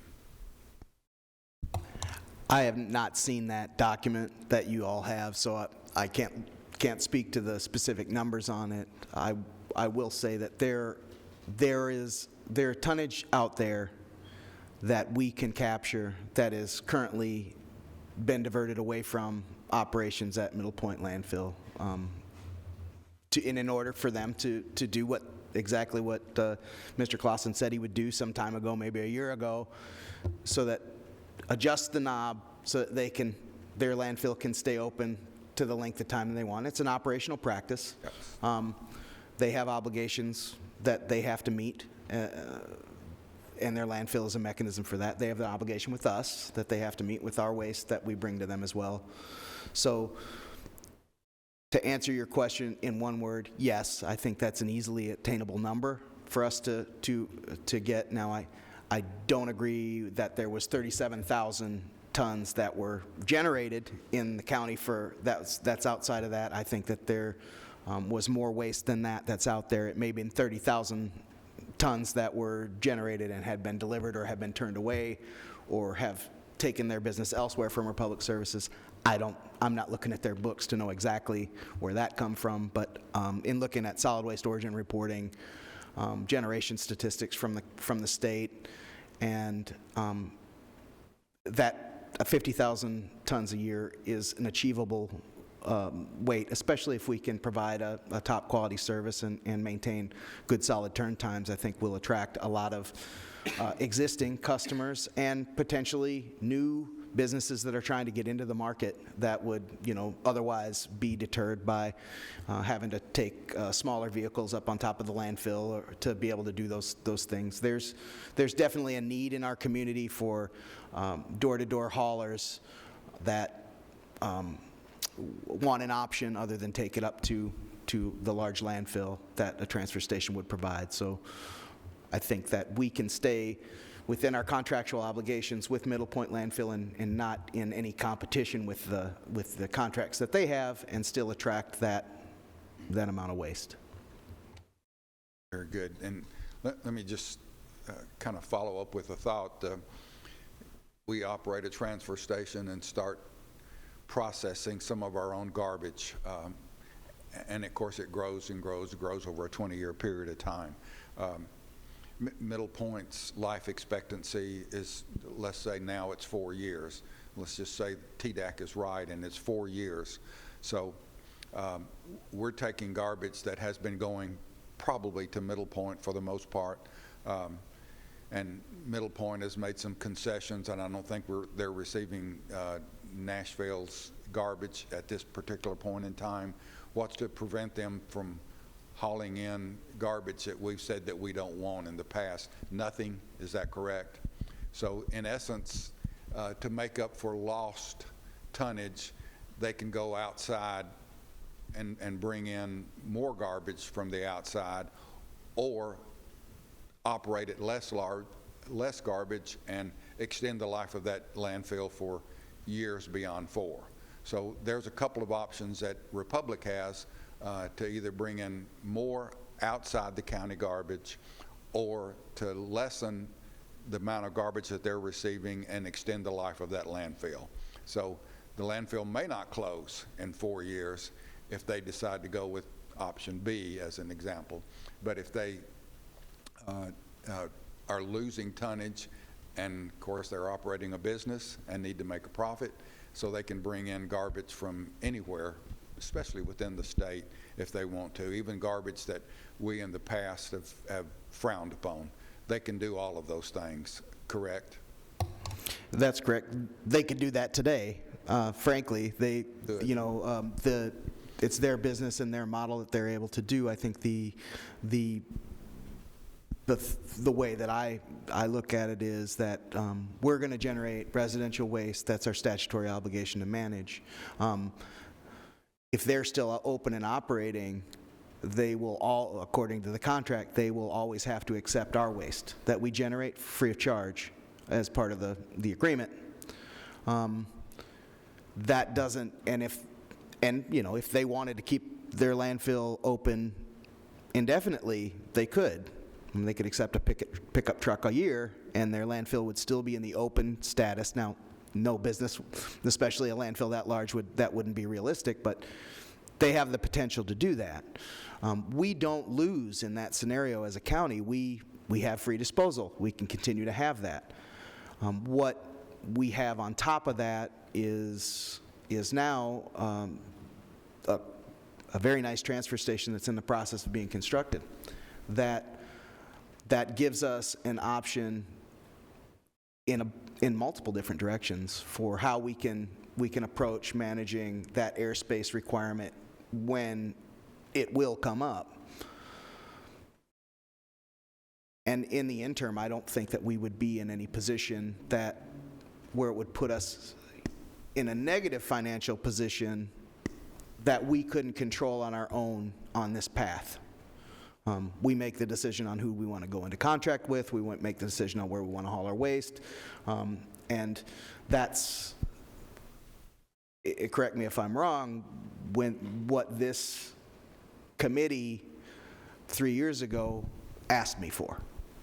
And I think in this aspect, we've got to a really nice spot. Is it the end of our solid waste woes forever? Absolutely not. This is the beginning on a long plan, a long path. But it is, in my opinion, a vital step in the right direction for managing waste in this county, and it gives us that thing that we don't know, the variable that we don't know that we have or don't have, which is time. This gives us time. And to be able to maybe take a step back and look at assets, look at how we're funded, look at how we can operate this department in a way that isn't, you know, from the 1960s, and come at it from that perspective. And I feel comfortable that we're in a position right now where we can make a positive step for the county by engaging in a contract like this. Now, what does it look like 5 years down the road?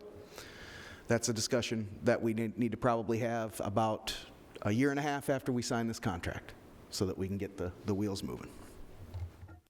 Very good. Thank you, Bishop.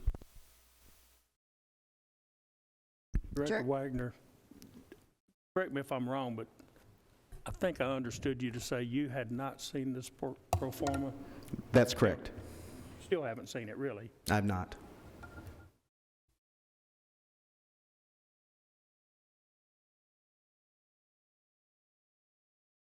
Yes, sir.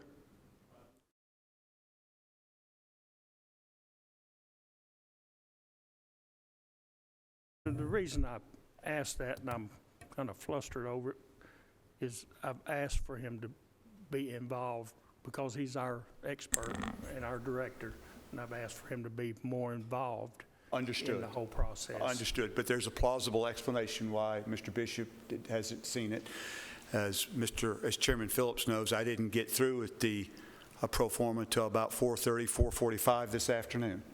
And so I texted Chairman Phillips that I thought I might have it done by 4:30, and he came by at 5 o'clock. I saw Commissioner Cush. He came by, and I gave it to him. I literally printed it off at about 4:45, so that's why he hadn't seen it. I can understand that. I'm sorry if it's kind of off subject, but I would think, and I'm not the mayor, but I would think if I had a company and I had my experts, my directors, I would involve them, get their numbers, and basically their approval, or at least their input on the pro forma. I may be completely wrong, and I'm... If I may.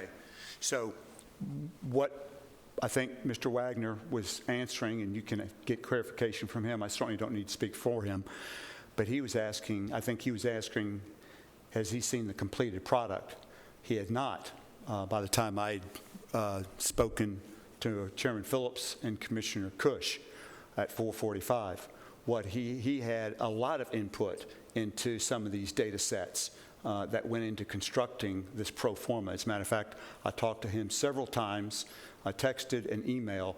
As a matter of fact, we talked about the numbers for Rutherford County in 2023 that I referenced on several occasions. We talked about a number of different things. So Mr. Bishop had a lot of input in the construction of the pro forma. Thank you. That is what I asked for. Thank you for that clarification. Okay. Anything else on the contract? Will we be looking for a motion tonight to approve this? Or just what? Whether we approve or disapprove, we've got to move it on to budget, was my understanding. We can... But does it not need a positive vote coming from this committee to move on? Here comes our attorney. We'll find out. No, it doesn't need a positive vote to move it on. It's going to be discussed at budget, regardless of what you do tonight, and it'll be discussed at the next purchasing committee meeting, regardless of what you do tonight. But those committees, or at least the purchasing committee, may be interested in knowing if this body, the Public Works Committee, either supports or doesn't support it, or doesn't want to make any recommendation on it. I mean, that is an option too, but it doesn't need an affirmative vote in a positive fashion to move it on anywhere. It's going to be those places regardless. It would just be saying that we were in favor. It's a recommendation. Recommendation. Yep. All right. Be in favor or not, and I'm not trying to sway anything, but Right. that's what I was saying. Right. Okay. That we're just moving it on. Okay. I have another comment, and then we'll move from there. Every other department head that comes before this committee, we listen to their recommendations. We don't question them. Sometimes we have questions, but we don't question their ability to make correct decisions in their department because they're the expert of the department. We have listened to Mr. Wagner tonight recommend that we move forward with this process. I feel like he's educated enough in his field to trust his decision in what he's recommending us to do. We have approved the money. We've approved the idea. We're right at the gateway of getting everything secured with our transfer station and our hauling and disposal. And this is our last step. I don't feel like we can stop here, in any of this, because we've put in a lot of man hours. Mr. Cush and myself and several others, Mr. Phillips, we spent endless time looking at stuff, studying this. It's, we're right there at the gateway.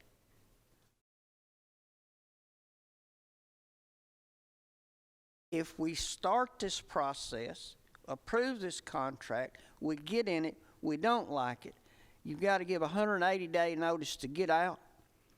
At $50,000 a month, that'll cost you $300,000 to abort this contract. We spent more on that drawing something we never seen built. Now, that's my opinion there. For a plan B, this is a risk I think is worth taking. I will make the motion that this committee approves to move this contract on with a favorable recommendation. Second. Discussion. Okay, the motion is to move this on to budget with a favorable recommendation. Now discussion. You got a second as well. Yes. So I'm taking a risk of letting y'all into how I observe. If you'll note the screen in front of us, this is how I process information. And I took our assumptions from the mayor's back of the envelope from a year ago, and this is only on the big screen. This is just my, and I think we can just drop down to the slide in front of us is waste management contract at 50,000 tons. This line here. I use the mayor's high-end number or low-end number of $95. I use Waste Management's contract, Waste Management's minimum load, and I think my number and the mayor's are pretty close on the $80-something is our cost, Joe. Our costs are somewhere in the low to mid-80s. And I concur, this thing can make some money if we get $50,000, 50,000 tons. And the taxpayer is going to have to fit the bill on the debt service, but that's happening no matter what. Right, Mike? Debt service is going to start. We're going to pay somewhere around $1.5 million a year. And the reason I'm risking putting this up is my concern is what if we hear that there's only 38,000 tons that are independent haulers that are paying somewhere $73 to $74 a ton. So I've played with that scenario. And Cush, I wanted you to kind of help me with this one. On the low end, which I think is realistic, we may only get 35,000 tons in a year. I'm optimistic we'll get more. I also think that we may not can charge more than 75 or so, because if if any company wanted to lower their price and compete with us, we're in no position to compete. We're not a business either. So I'm coming in at the low end. I just want us, Mr. Pierce, to understand the downside is we could lose $645,000 in the first year if we get low tonnage and we have to keep our price really low to be competitive. And with debt service, we could be a couple of $1 million in the hole if we don't get the tonnage of the performance. I didn't play with performance, I just played with some what ifs. Again, if our tonnage is low, we would have to charge $93,000 to break even, $93 a ton to break even. And that would just leave us with the debt service, which we're going to pay either way, right? And likewise at the high end, but I'm just going to dump that out. I don't think it's realistic that we're going to get any high end stuff. So as we consider the vote, it's not a question of when we do this, if we do this, I think it's just a question of when. I think we could potentially lose some money in addition to debt service in the next couple of years. I think in the 5th year, if the landfill is closed, we can throw this out. Because that airspace is going to be, we're not in a good standing. We just simply have a contract and they can negotiate way up, same as Republic could negotiate way down. So the only struggling with is, do we have to sign this now? Do we risk losing more than debt service over the next 2 or 3 years? Can we get greater than 35,000 tons? Can we get the 50? That's my concern. I had a much bleaker picture, but I think this is a little more realistic. So Mike, help me are we willing to lose more than debt service temporarily if we get low tonnage?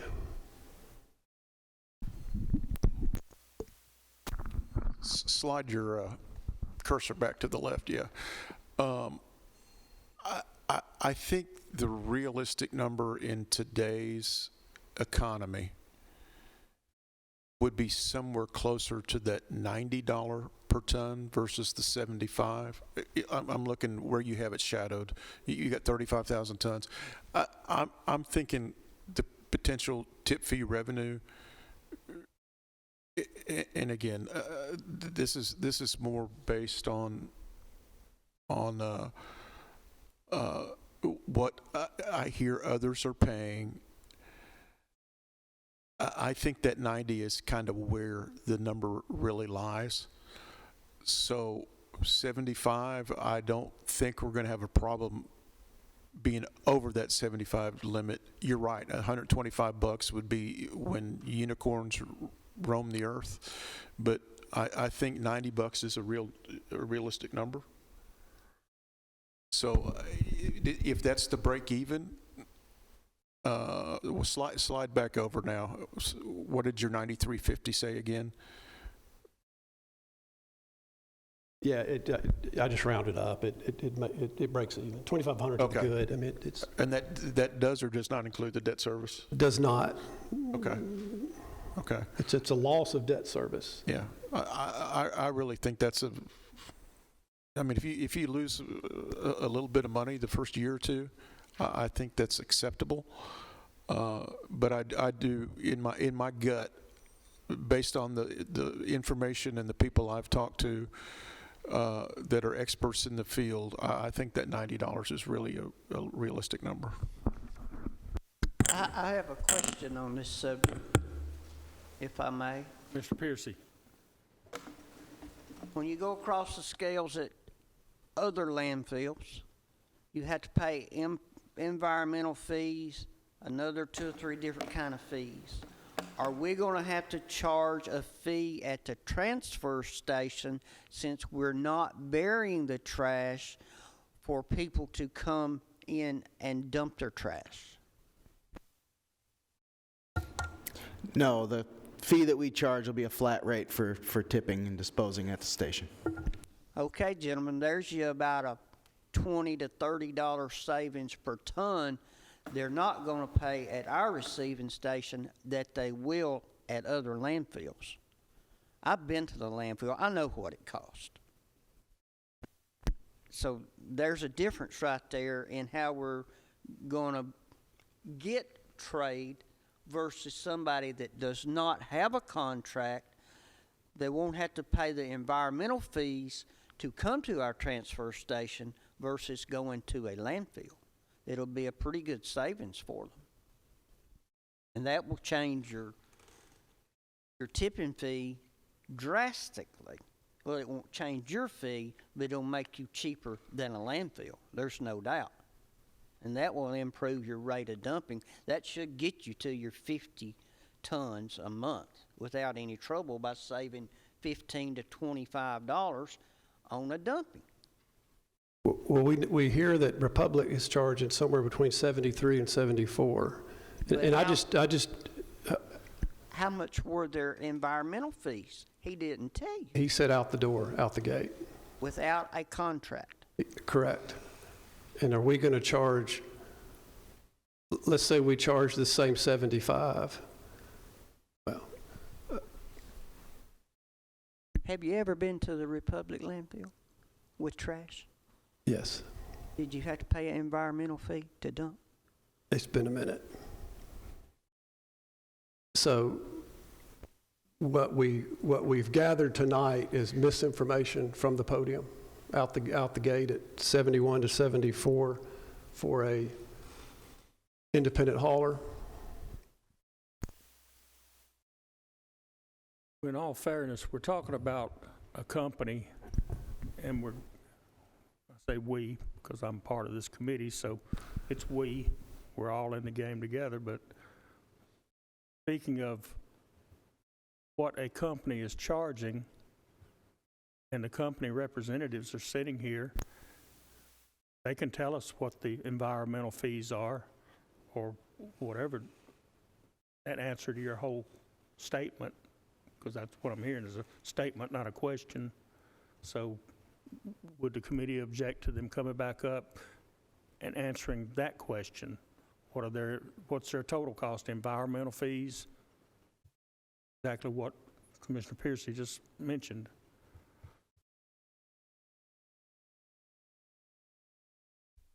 Want to bring him back up and let him speak on that? Up to the committee. I just don't think it's fair to speak for a company and they're sitting here and available to at least defend themselves or agree.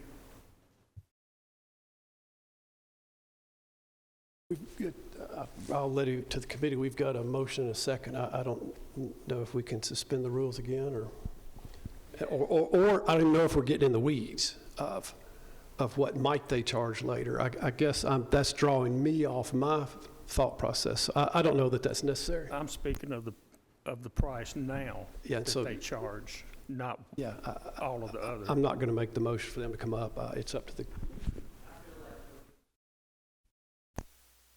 Well, I'm okay with what the committee wants, but from what I'm hearing, though, we didn't ask that question. It was asked differently. I think he was pretty explicit. Okay. Well, the mayor's spreadsheet, the so many assumptions, and we could follow a lot of what ifs in 5 years down the road. I just know that I've made other decisions before of yes votes and will free money for buildings, and a few years down the road, we're spending millions of dollars we didn't anticipate. Millions of dollars in brick and mortar and millions of dollars in personnel. And so I risked with this one, again, kind of opening my thought process of what ifs. And then I risked the danger of we could just continue playing with the what ifs. So I want us to go into this open-minded. If we are going to have to keep a low rate to get people in, we're going to have to cover debt service. And I just want us to be aware of that. And we're doing it for the purpose of having airspace and $40 a ton disposal 5 years from now. And what is it going to cost us in the next 5 years? And maybe we get Republic to commit, or we get Bishop to get a spreadsheet of what are the dumping rates for haulers. We've heard some anecdotes from Chairman Harris. We've heard some anecdotes from Steve at the gate. We've heard from Republic. Maybe budget will have time to what is our cost going to be? We can play with these scenarios where we can lose hundreds of thousands of dollars a year to try to purchase a favorable position in 4 or 5 years, and Republic can tweak those numbers, and we could pay that. We could pay for another 5 years if they choose to stay open. So I just want to be real clear that we may be spending a bunch of money now to have a favorable position in the future. I'm not real comfortable with that. I get your point. I just want us to be open, be clear-eyed.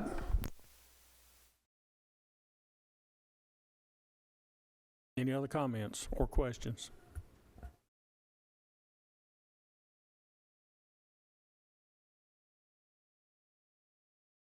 Director Wagner. I do appreciate that. Thank you for your work that you've done on this, Commissioner Dodd. The short answer is we don't know what'll happen in 2-5 years down the road. What we need is something that we can have an assurance in. And with all respect to our partners at Republic Services, they've had a moving target with their closure dates that they have the control to extend or reduce. They have obligations, commercial obligations that are outside of what we do in our statutory requirements here that don't include us in that. The county is not purchasing $100,000 lost as a what if.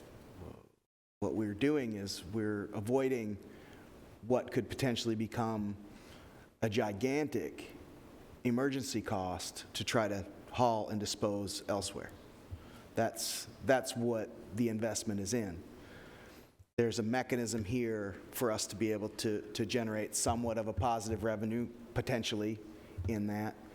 If, or worst case scenario, we don't make a nickel off of anything commercial, and we have to pay for our waste that we generate over the scales. There'll be a cost on that. We are reducing and mitigating the extent of that cost in a position that I'm sure that the taxpayer will appreciate in 5, 6, 7 years down the road when and if Middle Point landfill closes. And that's what, from my office, that's what I'm focused on is, and I've said this before in this room, I don't want to be the solid waste director that's holding the bag when we don't have any place to take our waste. And that's what it all really boils down to here, is this investment in this, which we're already embarked on. You know, we've got a $20 million bond out there. Construction is going on for a building, so that debt services bill is going to come due regardless. What do we do to try to work toward getting on the positive side of that, and give us some options so that we can have a place to take that waste? Ultimately, you all will decide those. The purchasing committee will decide those questions. It appears to be the ultimate decision when it comes to the matter of this. But this discussion isn't over with this contract. I think there's obviously some questions that have been raised in terms of, you know, projections, operation costs, what we manage, what we can manage as a county, what variables we can change to increase efficiencies, how do we take it to maximize the advantage of the market that's out there to be able to ensure that we can have those waste streams come in. Those are all heavy tasks that this department is prepared to take on full force, like we have every other task that we've had given to us during the 3 years that I've been a part of the county government. All I can say is that in any business endeavor, there's risk. And in the ones that are the most worthwhile, there's probably the most risk. I think that being able to come up with a solution for the citizens of Rutherford County is worth some risk. And I ask that you continue to do what you're doing here in this way to look at how we can mitigate as a county the potential for that risk.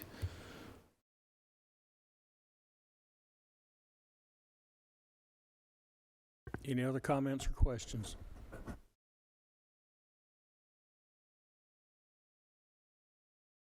You know, if I'm making decisions, personal decisions, it's going to cost me money or make me money. Especially if it's going to cost me money. I'm very concerned over that. I lose sleep over that. Thank goodness I'm at the age where I don't really have many decisions like that of my own to make. But as a county commissioner, I have those things to arise. And I've got to weigh out the good and the bad and lose sleep over it. And I already have. Well, with other things too. But it's harder for me to take a risk with the taxpayers' money than it is with mine. I can live with what I do to myself. If I make a mistake and it costs the taxpayers, and there again, I'm a taxpayer also, so it costs me and you, then that bothers me more. I take this job to heart, and that's why I came back up here and ran for re-election. This is a hard decision. Right now, we have a motion on the floor and a second.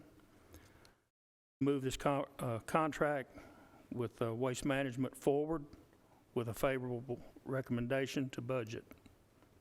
Correct me if I misspoke on that.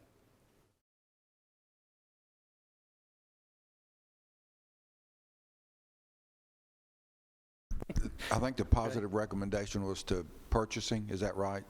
Not to budget? It was to budget. No. That's what, That's not what our job is, I don't think. that was my understanding. It's going to go to budget regardless of what you do. So it'll be memorialized in the minutes of what your all's vote is right now, and purchasing will receive them. So it's just, you got a motion on the table to give a favorable recommendation on this contract. That's what the motion is. Not to move it to budget. It's already going to be on budget's agenda.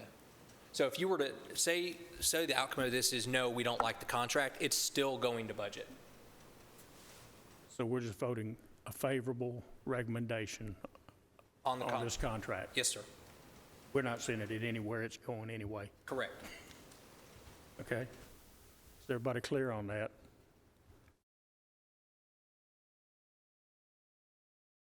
Let's take a roll call on this just to be safe.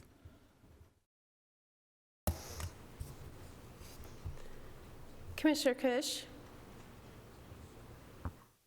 I think the reward outweighs the risk, so I'm going to vote yes to send it on with a favorable recommendation. Commissioner Piercy, Yes. Commissioner James, Yes. Commissioner Dodd, No. Commissioner Boyd, No. Commissioner Johnson, Chairman Johnson. No.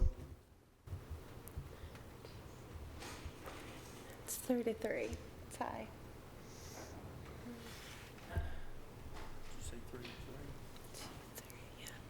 Mm-hmm. 3-3 tie. I guess that's how fate has it sometimes, doesn't it?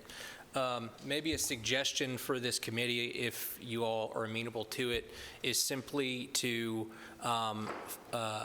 have a record of who voted yes and who voted no, and it came out 3 yes and 3 no as to the approval or disapproval of the contract. So the 3 that voted yes will be memorialized as those who make a favorable recommendation. The 3 that said no is a non-favorable recommendation. That's one way to play this.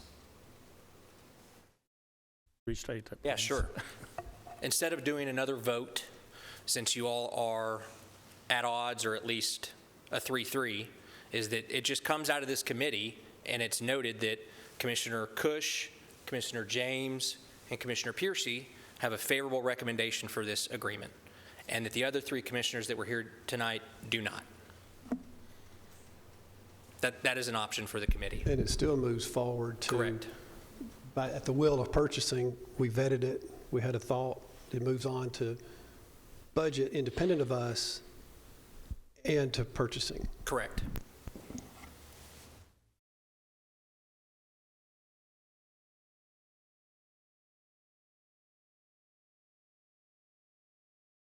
Oh, looks like it's done then.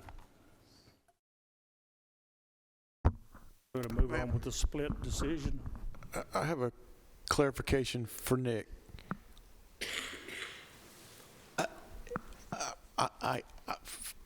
From what I gather from the room, the hang-up is just we're concerned about the risk of being in the red on the available tonnage and the price we're able to pay for that tonnage. My question to you is that separate from the waste management contract? Are those numbers that we're hung up on separate from the contract? The written information in the contract with waste management? I'm not following. Okay. It's not anybody's fault but mine, probably. Well, I can clear up, in as much as my no is because I'd like to see it in July 1 of 26. Say that one more time. Say that one more time. I'm opposed to the start date, not the numbers in the calculate. So I don't know, we could talk about it all night. We're going to find, Yeah. I'm opposed to the start date, not the contract.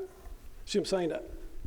Yeah, I see your point. I guess, Nick, where I'm fishing for is, do we did we have a problem with the contract?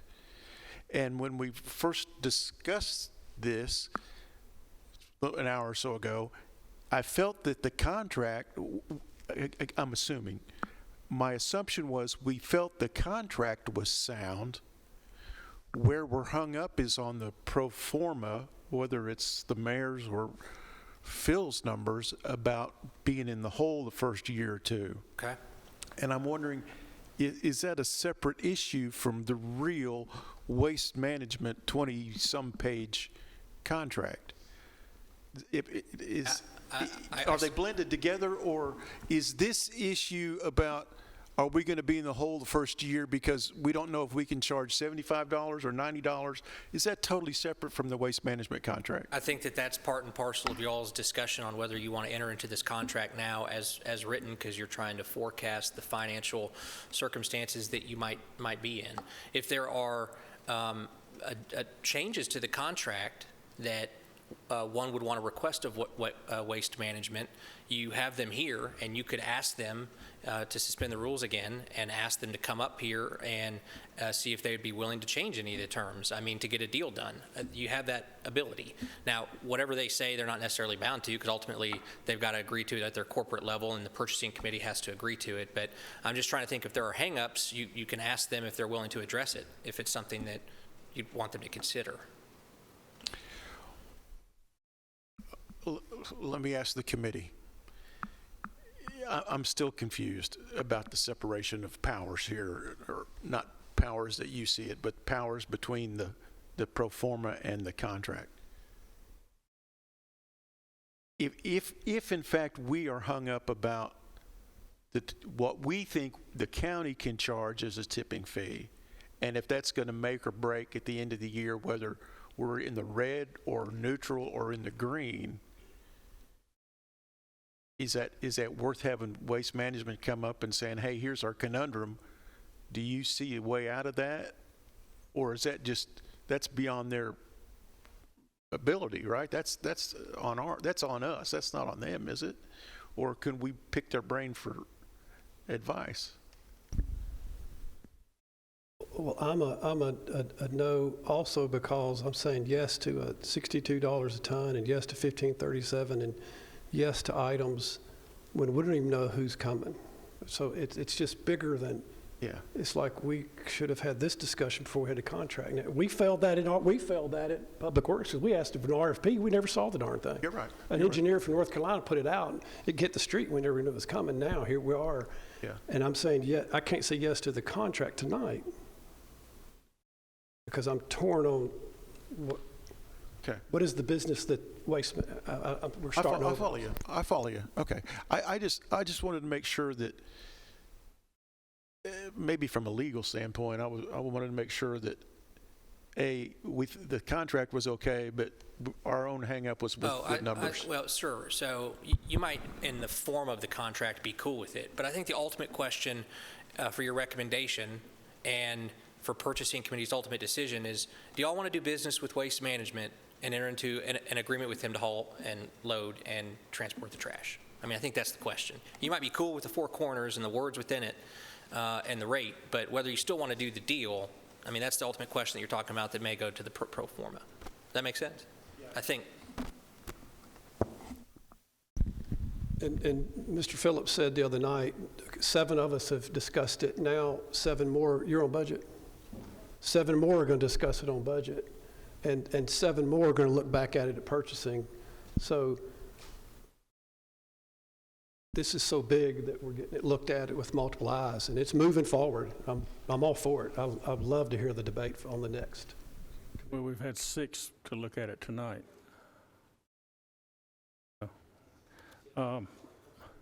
Chairman, I have a request. It's probably out of line, but I'm going to make it anyway. 3 of us sitting in this room favored this contract. 3 of us sitting in this room did not favor this contract. I would challenge those 3 that did not favor this contract to help us come up with something to replace this contract that won't jeopardize this entire county under a trash pile.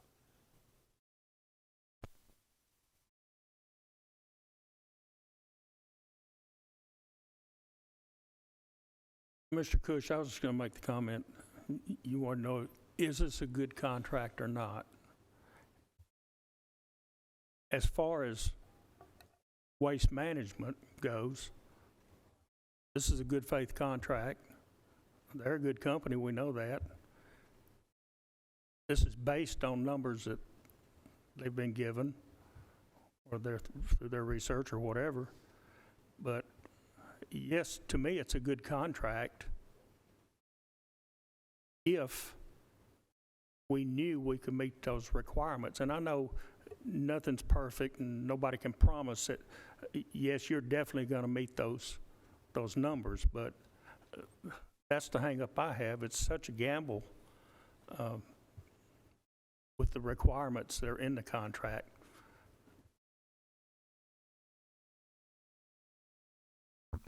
Well, again, I guess as a novice and a non-professional, I got to rely on our solid waste director. And I think he eloquently said, nothing's perfect. It's not, this is kind of a crystal ball. And he gave us a green light. Am I putting words in your mouth? Okay. No, sir. So I gotta rely on the guy that's got to bear the weight on his shoulders, and he gave us a green light. So I've got to support my director.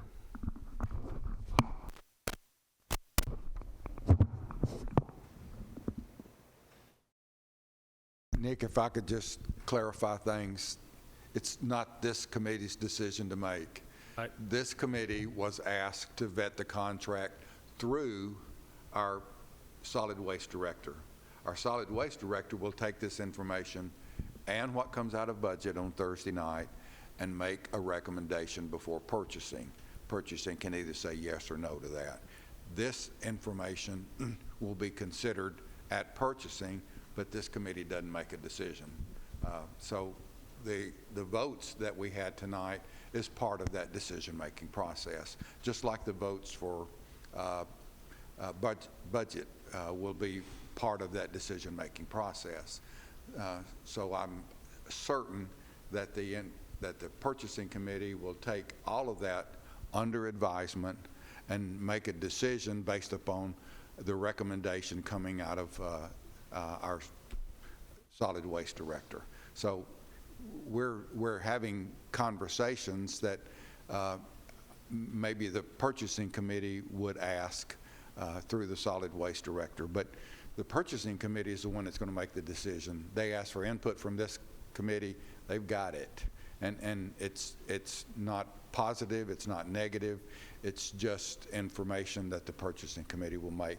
Is that a fair statement? Yes. But wasn't the decision that we're not sending it anywhere, but it's going to budget and then to purchasing? That's right. Okay.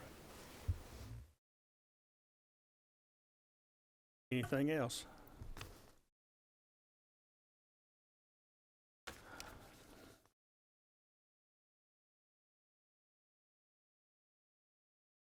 Okay, any other business to come before this body? Any movement there, so we'll stand adjourned. Thank you.